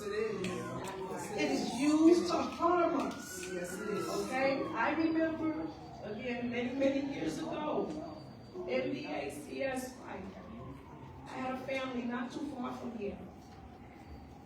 Children were removed from the home because the lights had been out for a year. The first night in the foster home, the youngest, I think they were 4 and 6, the youngest, they were sleeping in bunk beds. He fell out of that bunk bed and cracked his head wide. Now he's been living in the dark for a year and nothing happened to him. Why couldn't we just pay the bill?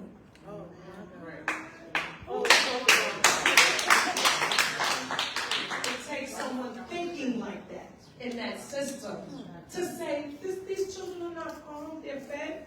She just can't catch up. Once the lights go on, you know, it's definitely, you know, make a few payment arrangements. Once you're at the end of the payment arrangements, it's not easy at that time. You know, things have changed slightly now, but it's not easy. It wasn't easy for them to catch up. These were good people, these were good parents who were trying to raise their children and just couldn't afford to keep those lights on. All we had to do was pay the light bill. But no, we went through the expense of placing those children in our homes, tearing them apart, court fees. 4 times more than that light bill. 10 times more than that light bill. 10 times more. But you gotta have the mind and the will to want to solve these problems for our community and not demonize and make enemies of everybody that's out here. Everybody out here is not doing the wrong thing. They're not bad people. So that's part of the problem too. And we do all have to focus our attention. We have to prioritize too. And we have to focus our attention on the important things, and we have to have people on every base. Clean slate is important. All these things are important. See, there's attacks from every angle. You're coming out, I represent one of the most incarcerated zip codes in the state. Wow. In New York State. So I know what recidivism is. I know I have to deal with reentry. Okay? And those are real things that we have to deal with. How do you expect someone to be able to survive and they can't get a job, an education, an apartment because of the worst thing they ever did in their life that they went to prison for and paid the price? Okay? Why are we doing that to people? That doesn't help the black family too much. So all these things are relative. By the way, Clean Slate goes into effect November the 16th of this year. And I'll be announcing an event that we'll be having to help people navigate. But all these things are necessary for us, and we got to keep looking at it in terms of race. We have to look at it in terms of class. We even have to look at this housing crisis. You know how much stress people are under? Because they can't afford to pay rent. And you know how stressful it is. You know, my mother was only one woman could live in this house. You know, she was that type. And we have families where it's 2 and 3 women living in one house. You know, because we have adult children who have to live with their own families with their families. There's a lot going on. We're also dealing with elder abuse, which is horrible. I'm working right now. I've been working tirelessly with the DA's office, right in our own community. 95-year-old woman beaten in her own home. All of this is going on, and again, it comes back to you. You see it, you hear it, you gotta do something. You gotta say something. You can't come sit up and talk with me and drink with me and anything like that with me, and you doing stuff like that to anybody. You can't. We're not friends like that.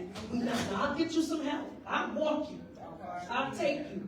But you ain't gonna sit up and talk about that. And we're not gonna ignore that. Yeah, there's so much in everything she said, and these are all the things that we need to do to heal our community, and we have to be committed to that. And I see almost everybody in this room, I know everybody in this room is committed to healing our community, and that's what we got to do.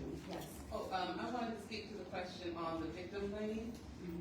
It is something that is so prevalent, and I think because we live, at the end of the day, we live in a society that is bent upon domination, power, and control. We are socialized into that at an early age. We want to be on top, and we want people under us. And we don't understand how that can come into the relationship. So we, as a community, we have this temptation. Every time we hear a disclosure or we see something on the news, our brains go towards, they should have chosen it. They should have leave, not knowing, as our sister said here, that it is the most dangerous time when survivors leave. And so, I just want to encourage us that because domestic violence is so intricate and there's so many layers to it, it takes a lot to understand it, right? When you hear these stories and that victim blaming thought comes in, check it and say, whoa. I'm victim blaming. I may not understand what's going on. This situation doesn't make sense to me. But you know what? There's probably some things that I don't understand. So let me stand with the person that is in need of help, even if I don't understand. Even if I think whatever about them. Let me stand with the person whose back is up against the wall. And that's what I just want to encourage us to think. And just to be mindful, this power, domination, control, it's all in our music. It's in our politics at the highest level, right? And so we have to be intentional about checking these attitudes and ideas. Absolutely. And I want to get to the last thing about courts. Okay. Everybody clap it up, please, for Stephanie McGraw. Yes. Just contributed real quick. What's the question of the courts? Okay, the courts, so William Smith and myself, we've been working on court tours. William Smith started the court tours at the civil court, and now we're going to have one at the Supreme Court with the Honorable Frank Perry. So we're going to have that on 10-10 at 10. That's easy to remember, right? 10-10 at 10. And 9:30, 9 o'clock. 10. Yeah, 9 o'clock.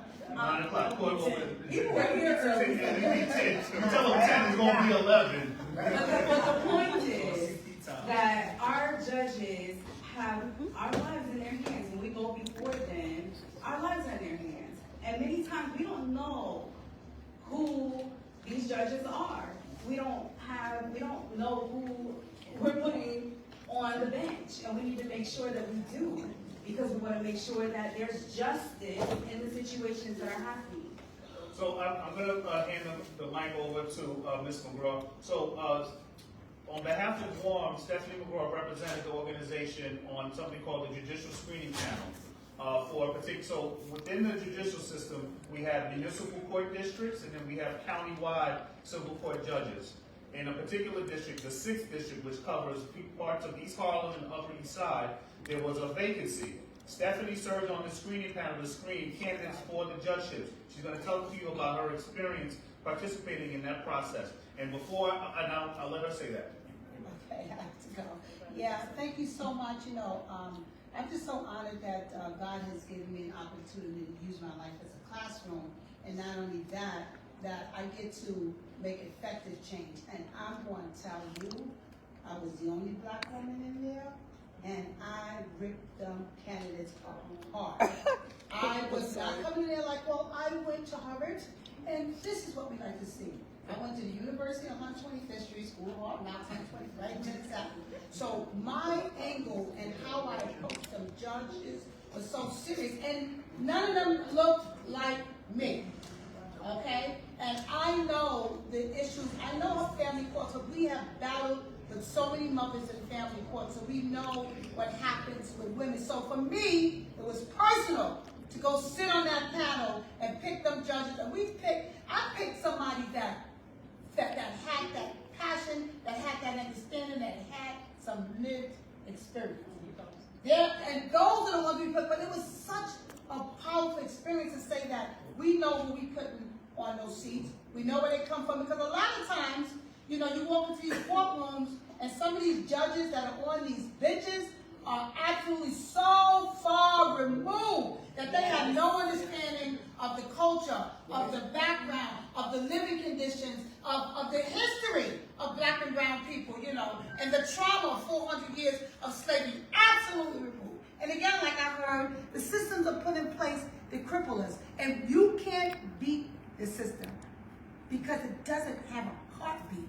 You can't beat the machine because it's a machine. It's going to move like it moves. So the way we get through that is we learn how to start healing ourselves. We surrender, we go in, and we don't have to defend the truth.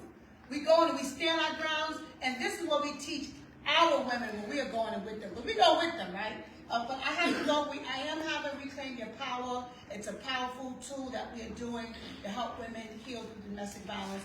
This is on the 10th. Sephora and Warm are doing an incredible makeover. Because it's something about when you're not feeling good about yourself. When you put on a nice little outfit. I know that because I do it all the time. Even when I'm not feeling about myself, put on a little makeup. How it can shift your inner self to feel. If you don't feel good, you can look in the mirror and that can start your journey of feeling good. This is on the 10th. We have all the literature in the back. I'm just so honored to be here. Unfortunately, I do got to get to my event at my center around the corner. So thank you all again. Thank you. Okay, and I gotta go to the next thing, and I'm sorry, but I want to say one more thing. It's related, and I'm a district leader also. You know, we've got many people on the bench, and my interview is always about, because, you know, once they become judges, you can't have any communication, hardly any communication with them after, for obvious reasons. So on that road going up, that's the time when you hear there's a forum, go ask your questions, go make your comments and give your input. But related to that, when we talk about courtrooms, there are juries in these courtrooms. I know all of y'all know all the reasons not to go and how to get out of it. But that's a bad thing. It's a bad thing, because when I go to every court that I go to, I don't care what it is, the juries are overwhelmingly white. We are not in the room. How do you expect people from Long Island, from a different lifestyle, from a different background, to judge you fairly, and to understand that is not a jury of our peers? So that leads me to something else, which is my legislation called Jury of Our Peers, which is a little deeper than that.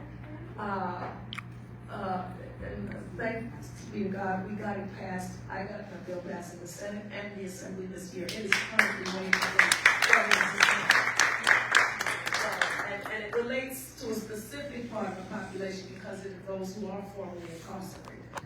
And I feel like there should not be a lifetime ban on serving in a jury.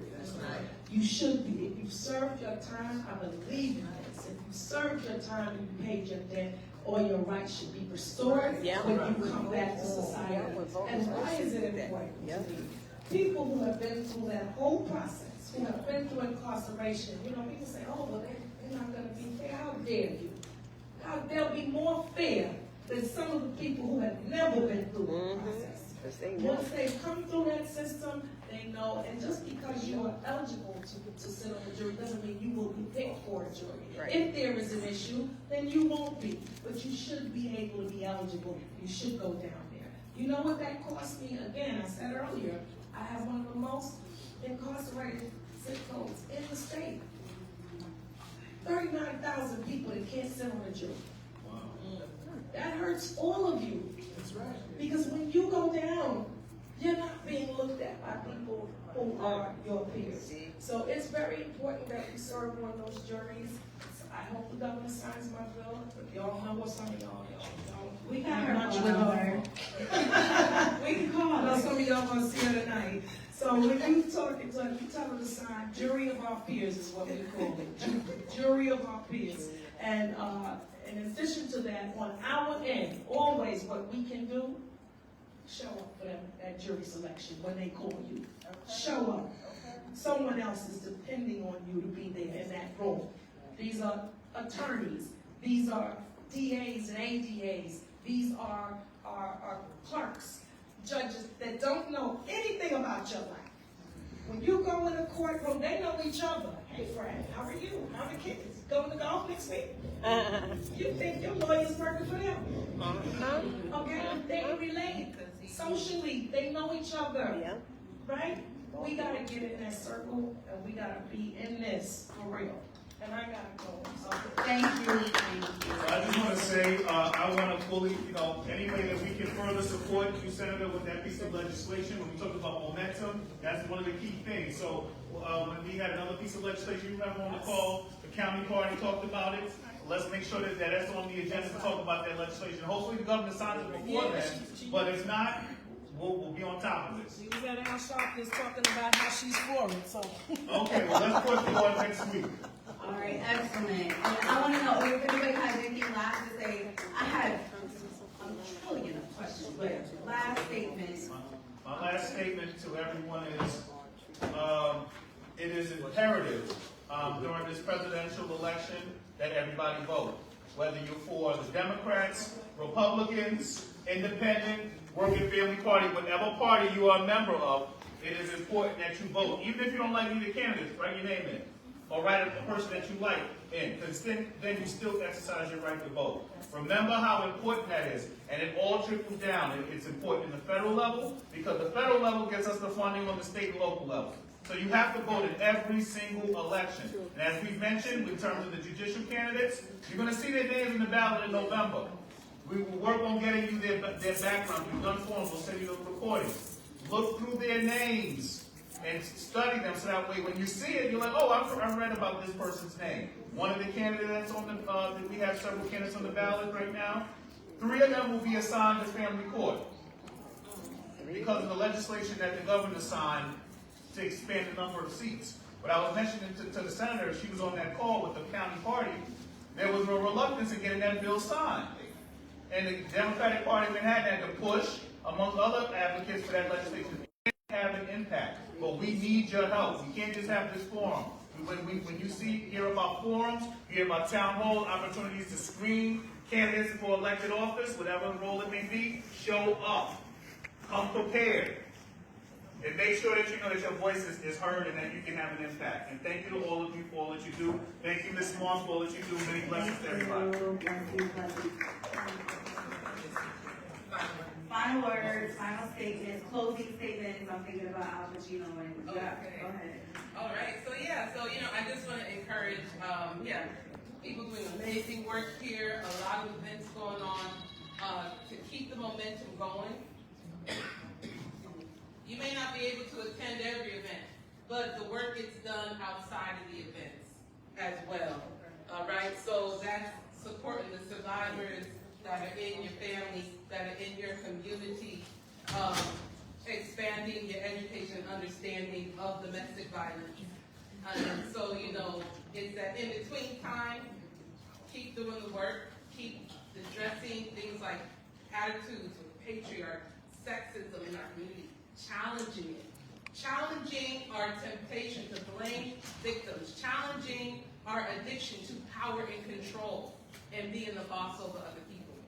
So these are some ways that in the between time, we can all continue to work. And then when our comrades call and say, hey, we got this bill here, we'll be up at City Council, show up, and if you can't, spread the word. Share it on social media. That costs us nothing. So thank you for coming here today and expanding your knowledge on domestic violence and standing in the gap. Yes, thank you.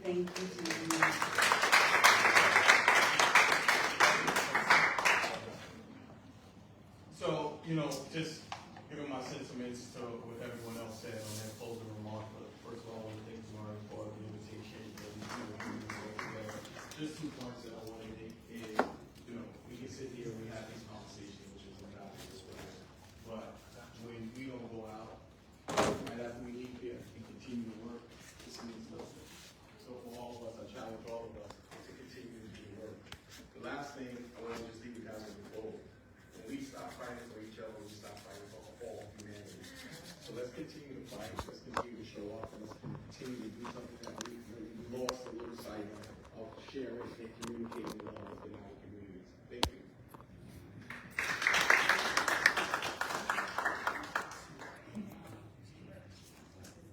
I'm loud today, y'all. First and foremost, again, like everyone else, thank you, Marty, for inviting me and having me here. I want to give a big shout out to my sisters in purple.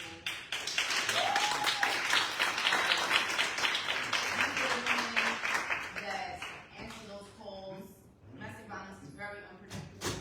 Everyone is on call 24 hours, 7 days a week. Domestic violence does not discriminate. It does not stop because Christmas happened. It does not stop because one of our kids are sick. We're still answering those calls. We're still making sure that the ecosystem is running in the way it needs to be ran. And if we can't help, we make sure we do a soft handover to someone that can help. But always and always hold everybody accountable. If you see something that you don't like, hold these people accountable. We can't expect change if we are not changed ourselves. We have to, in order to teach something, you gotta know something. And that's our motto. Sisters in Purple, our slogan is, we are the ones that didn't die. And we didn't die because we didn't fight for the ones that did and the ones that are currently still didn't. So again, I'm Angelina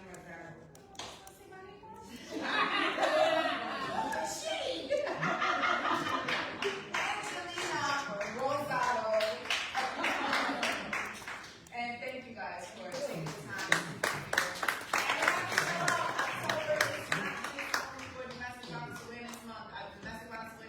Every single month in the year. Thank you. First of all, I thank each and every one of you, and shout out to Chase Bank. I think the beauty of this experience is being done in the community and the sharing of the information. And what I appreciate is when the community gives back to the community. When I think of survivors, they do this on a daily basis. Like someone go out in the community, they go to the moms, the barbershops, bodegas, then whatever it is, and they say, "Can you just need some information here?" Because we just want the community to know if you need a place, you know what, I can't come down. I may not walk into the family justice and the state present to a court and say I'm a victim, but I can go to the bodega and say, "Oh, what's that? I'm buying a bag of chips and I put that information back." I'm not identifying that I'm a victim or I'm hurt, but guess what? I got information. Because I'm not ready to walk into an office, into a setting. So I always appreciate when you're like, "Oh, look, we went to San Diego today. We were hanging out in the park." And that's just giving back to the community. So that's what you all did today, and I want to thank you.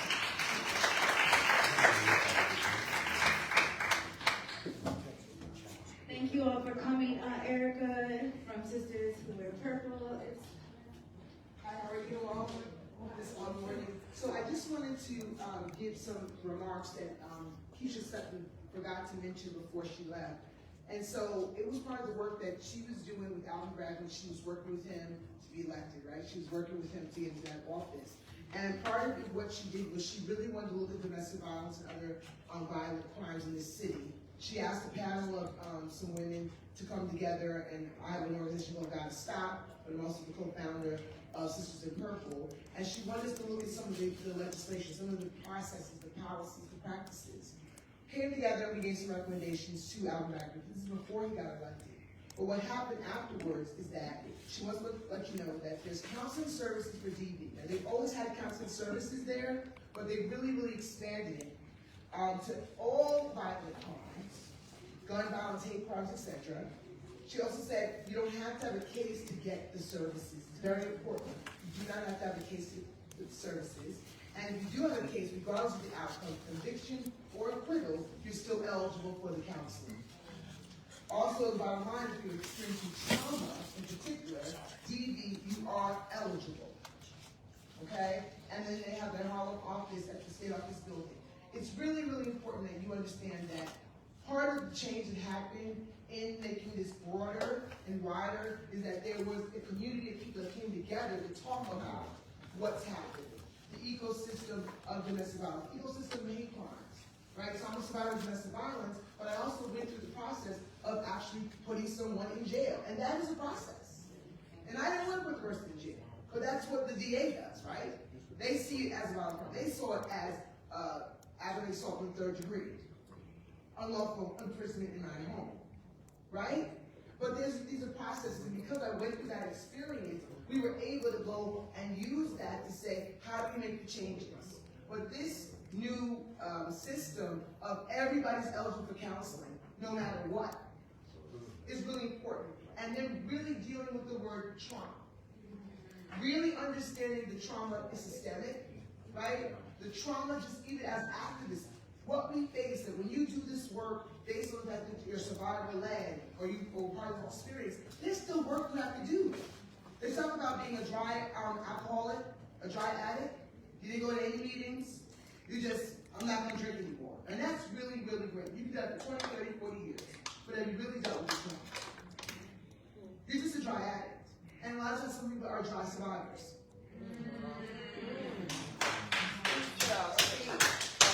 And sometimes when you do this work, when you step in these podiums, you go to these panels, you realize you didn't do the work.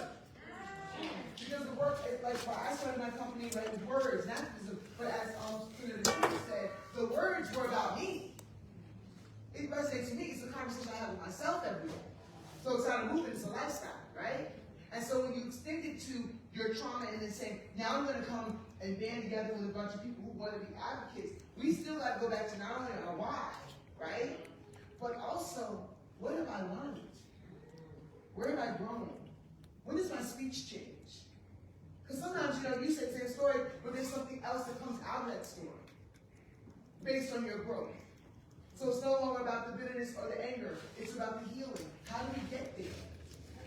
Right? And so I just want to say that this is because of community effort and what Mari is doing, bringing the community together. And yes, maybe we're all preaching to the choir. However, this choir is going to change some tunes. We'll change some chords. Because obviously, we're not necessarily getting everything out that we need to get out, but we may have to say it a different way.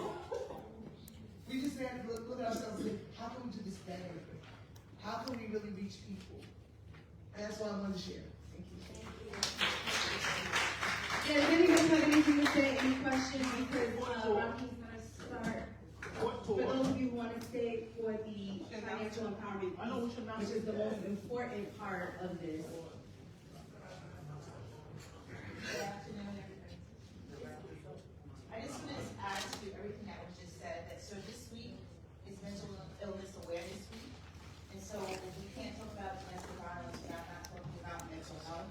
So October 10th is World Mental Health Day. And so they connected, they're not separate. My business is called TM Project Asking Black Mothers in Mental Health. And I am a survivor also. And that's why I started Crying Initiative. And so I am so honored to be a part of all of you doing the work. There's someone mentioned about us having conversations and then going a separate way. There's an action plan to keep it going in the community beyond October, right? That's what I like to see. So everyone that's not listening and being a part of the conversation. So thank you.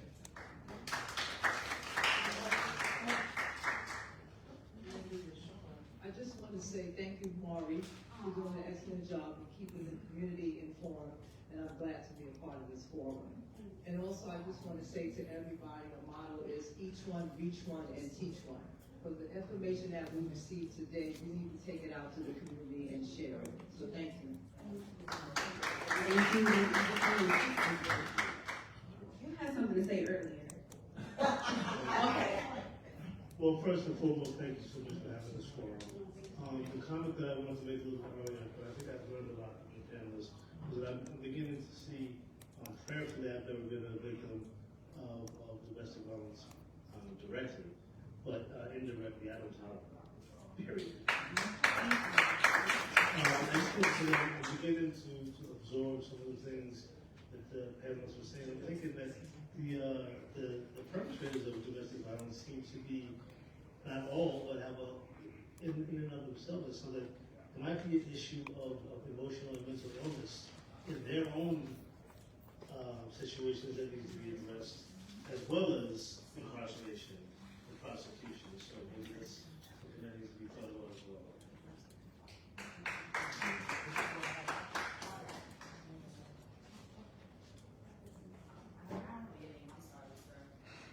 My name? Oh, Mr. Nick. It's not just Kerry. Kerry. Okay, Kerry. What you touched on is talking about people who cause the harm, needing also services, right? And I think that that's a part that our ecosystem doesn't have much of, right? We're an organization that works with people that do cause harm, allowing them to receive the services that they need to understand that what they're doing isn't right. But when we go back and we peel back, right? You see a situation, you understand this person caused harm. Now let's dig deeper into why you caused the harm. Why did you think this was okay? What happened? Because abusers aren't born. Right. No one's born an abuser, right? No one's born saying, when I turn 12, I'm gonna punch my mom in the face. That's not what happens, right? It is taught. Abuse is something that is taught, which creates a cycle of abuse. So we have to make sure that we are not just addressing or helping victims of domestic violence, because obviously they have to be the primary focus. However, we also have to step in and help the people that are causing the harm, because when they now go unscathed, they now go uneducated, they now go unaddressed and helped with the trauma that they've experienced, all they're leaving is just trails of victims of domestic violence that we now have to go back and help and figure out and move and do all this stuff. And when no one's actually realizing this, if we don't actually address the people that cause harm, domestic violence costs our city $8 billion a year. New York State pays $8 billion a year for domestic violence. We want to talk, everyone focuses on the migrants and how much taxpayers are paying. We're paying $8 million a year for domestic violence in itself. Right? Imagine what that $8 billion can go to. Services, schools, community. There's so many Prevention. Prevention work. Like, there's so many things that we can be doing with that $8 billion. But because people are not addressing the people that are causing the harm, the cycle continues. Sisters in Purple, thank God, we were able to connect and make sure we raise awareness for the RISE project that sits with CMS and make sure that we're educating people who are causing harm, making sure they're receiving the services they need to have. And that's how we stop it. That's how we get to our youth. Right? These kids are coming in these streets because they can't control what's going on at home. Domestic violence is a power of control. I can't control what's going on at home, so when I come out, I can control this environment. I'm a tough guy. I can do it. People listen to me. And at home, I'm not that person. How do I make sure that I elevate my voice? Because I can't do it here, so I'm going to come outside and do it. And they respect me for that. So we just have to make sure that we keep educating that abuse is never okay, understanding that abuse is taught. And people who are causing the harm also need the services.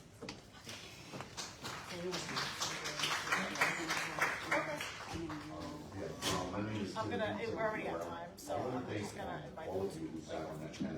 A lot of information that you gave out, very valuable. No worries, no worries. You still right, in my opinion, right? Because a lot of empowerment went into that, just like somebody from the neighborhood, just stepping up, right? But I wanted to say something that, a lot of information, like, I grew up like that. I remember, like, I don't like holidays. I'm not a big fan of holidays. Somebody always went to the hospital. My family some peachy folks, and it was bootleggers, and when they drank, they were alcoholics. And my great uncles, when they drank, they were mean men. When they drank, they were even meaner, right? And I remember the fight. I'm a person, I had zero tolerance for a man putting his hands on a woman. It's like if I would just talk to the boy. I just have no understanding for that. And I ran the street too. My life wasn't always, I didn't run around saying, you're right, I ran around doing some stuff right in this neighborhood. But I want to say there's a lot of things that go into it. I think, I listened to everything that people said, but it's deeper than I'm just mad, I'm just beating up on this lady in my house. Right? And it's some socioeconomic conditioning, right? It's some things that are taking place, right? And I like Stephanie was talking about like a holistic approach to it. and I'm looking at like, you know, like, there's gotta be some education things going on, because they ran a program, right, that removed black men from the home. That's right, yes. So there's a lot, I came from a single parent home, right? Only child, taking care of my mom right now, right? But that's, they're creating, you know, domestic violence is being created in that single parent home from the frustration that's going on, because you got a young mother who had a child, wasn't ready to have a child. This guy's not there for whatever reason. She's stuck with that responsibility because the mother never walks away, right? The guy might walk away, but the mother never walks away. So now she's raising this child. She's caught with, you know, the economic frustrations that go into place. She's not even really prepared to be a mother, and she's taking that out on this child. So I'm looking at this young generation. They're very angry. Right? And a lot of that comes from that yelling in the household. You ain't this, stop that, effing this, effing that, you know, a lot of cursing going on. But I'm looking at the things that take place, that maybe there's some services. I know you guys are providing services and referring, and we're looking at a mental aspect. But, you know, Senator Claire touched a lot of points. There's some financial need that's going on. You just spoke about $8 billion that's spent on that. There's another $8 billion that's given away every year in tax breaks, right, to the rich, right? So there's some things that need to be put into place that are, my question is this: are we creating, you're talking about an ecosystem, so in that ecosystem, is there something in place that is helping put people in a better position, you know, financially, right, educationally, you know, to address some of the factors, the underlying factors that are really what's going on, right, taking place to create this atmosphere? Do we have stuff in place that's really taking place to change this? Because I look at young mothers in shelter systems, and you're giving them a voucher. That's not helping. Don't get me wrong. We all need shelter, right? Right. But you know what I mean, right? But there's more stuff, right? Right. Just giving them a voucher, man. Like, are they bringing Sisters in Purple in there? Like, are we in those kind of spaces? Like, I work at a city agency, and I try to get in spaces with young people who look like me, because I know how that story ends. But I want you to know you don't gotta run, right? And you don't have to be subject to that search. You can always say I refuse to search. I don't consent to the search. Doesn't mean I'm not going to do the search. But still, I'm just talking about just the education side. That we need to be in these spaces with people who are not coming to events like this. Because like I always say, people who go to tennis associations, if you ever been to a tennis association meeting in a Nike development, there's 2,000 people in there and 10 people are in the meeting. And they're my great auntie. Right? So I'm just saying, are we getting into those spaces with people who are not going to come to this on a Saturday morning? They don't even know community board tennis down the block. Right? Are we getting into those spaces? When it comes to domestic violence, the short answer is absolutely yes. Okay. We are in those spaces. I think what happens is what we do is we equip the community with the resources, right? I can't take a horse. I can take the horse to the water. I can't force a horse to drink it. Right. But what does happen is that now the community understands that these resources are available whenever it's fit. Domestic violence is very complicated. So you're going to have survivors or victims in different stages of their relationship. We are not allowed to tell the survivor, you have to get out, you have to leave. That is something they have to come for themselves. Because as Ms. Monroe stated earlier, right, one of the most dangerous times for victims is when they decide to leave. Right? That's when things start to power start being taken away from the person that has control. They don't like that. Right? But what she didn't mention was the fact that half of those women inside of that book that she had orders of protection. Some of them had multiple orders of protection, right? So our government stepped in, stated they were going to protect these women from getting harmed. It did not happen because the protection is not there. Why is the protection not there? Because there's no real laws and legislation that say they have to protect us. Right. So it's understanding that there's so many layers, right? We need laws in place. We need people like Senator Cordell in here, Assembly members, state council. We need them all in here to understand and grasp the concept that domestic violence is at the top of the chain. If we break down gun violence, financial men not being in a home, and we break down financial literacy, right? Domestic violence is connected to every single one of those things that happen in the Black and brown community. But for some odd reason, it's not even cared about, right? We had a police deputy that sat here and said, NYPD takes domestic violence extremely serious. Well, how serious are we talking? Right? And when I say not the officers, I'm not talking about them, I'm talking about the people in charge, the people that make the calls. How important is domestic violence to you when now when we talk about how much taxpayers are paying, we're so concerned about these migrants? We are already there, we're already messed up. How do we now move past the fact that we're messed up? We're the solutions now. And when you have organizations like Sister and Purple comes to situations like this where we're talking about solution-based, we're talking real holistic communities, right? Truly holistic, right? Again, domestic violence is not, October is not just one month for us. This is an everyday job. This is every day for us. So when we talk holistic, it's not about just calling 911 to help a victim of domestic violence, but it's sitting with that victim of domestic violence. It's helping them pack their bags. It's helping make sure that they have the financial freedom to even move from the home that they are no longer safe into a shelter. When they get out that shelter, how do we now make sure they're moved into their apartment safely? How do we make sure mentally both them and the children are okay? And how do we now address the person that caused them the harm to know that you can't keep doing this? Do you follow them in the time? Yes. We're an organization that you don't leave us. We are with you hand in hand. Now the conversation got even more lively than I thought, but we really got it wrapped up. And I just wanted to give, first of all, thank you to Judy Cobain from the Department of Small Business Services. Please check out her table, check out everything that's on here. There's employment opportunities, there's financial opportunities for entrepreneurs here. And then also Cynthia Alvarez from UFT. Hi, this has been a wonderful hour. You and Edie. I'm a happy parent and community liaison to the United Federation of Teachers. I'm here representing the BRAVE, our anti-bullying program, where you can have it, where you can have us come to workshops or table at your events. I have my cards. I have the BRAVE information, and you can actually put this. It's a program that works. We've done them in the schools, and we've done them in the churches and community centers as well. And yes, go ahead. Very, very quickly, I just wanted to say, I'm taking my hat off now as Small Business Services, as a city New Yorker, and as a person who is deeply involved in domestic violence advocacy, etc. My blood runs purple for so many reasons, 365 days a year. So I get it, and I get you, and I thank you so much.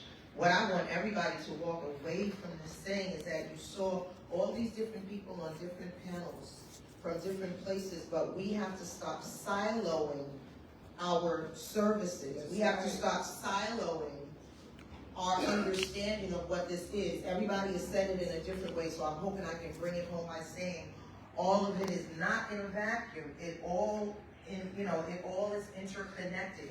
So yes, when you help somebody economically, like I'm trying to do, I try to make sure that I am in this neighborhood at least once a month doing something. I create all types of stuff. My boss hates me. She's like, why are you always at home?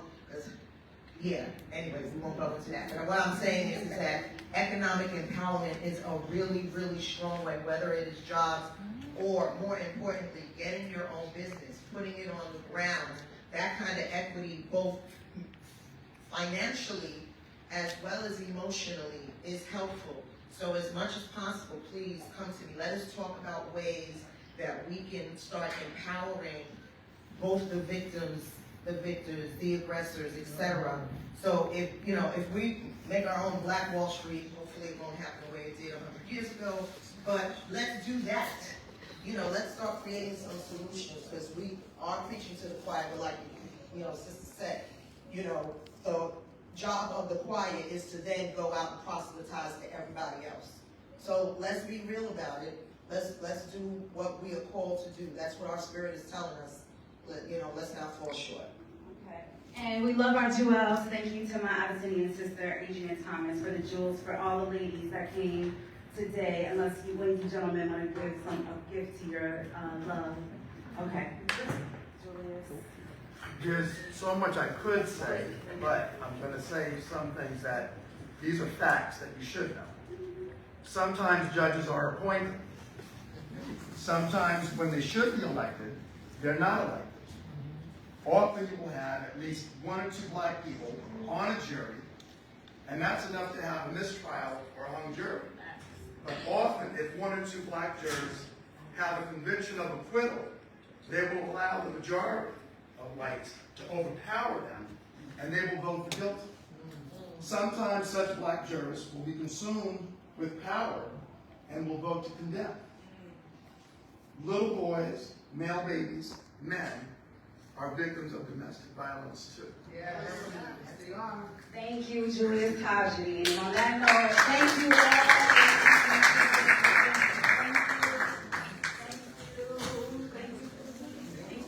Angelina, thank you, Danielle. And thank you again, Rocky. Ladies and gentlemen, if you see a bag next to you that doesn't belong to somebody, then it's yours. Please take it. There is information that's already. And we're gonna let Senator Chuck Schumer have the final word with this little greeting. If you all can eat up, there's the food is here. Eat up, drink up, and thank you all.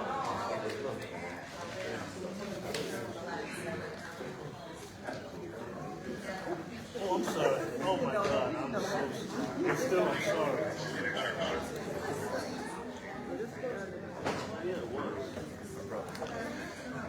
I actually wore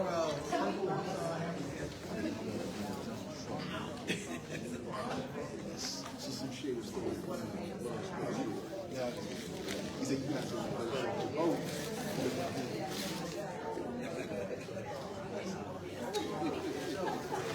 How are you? I'm good.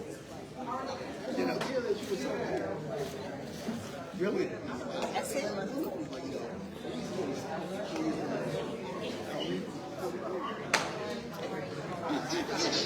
Domestic violence during Domestic Violence Awareness Month. Violence Against Women Act. I passed it as a House member in 1994. I'm deeply committed to this issue. Since VAWA was passed 30 years ago, it's provided millions of dollars in support of programs that help protect survivors. But we can and must do more to make sure survivors are better cared for and supported. This means increasing resources like housing and counseling and training for the police to help overcome power abuse. That's why I led the charge in Congress to reauthorize this critical legislation, and I'll keep working to improve it moving forward. So again, thanks to We Love Harlem Initiative, to Mari Moss for bringing everyone together to discuss your friend.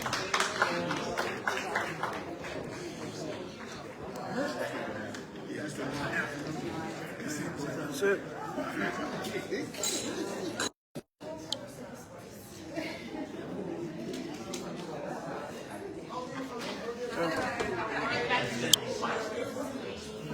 Yep.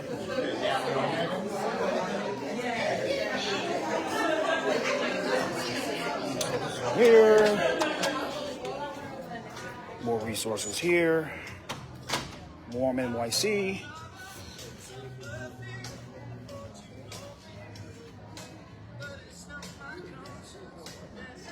Sorry about that. No, it's okay. All right. I'm not exactly sure, but when you speak of health, Okay.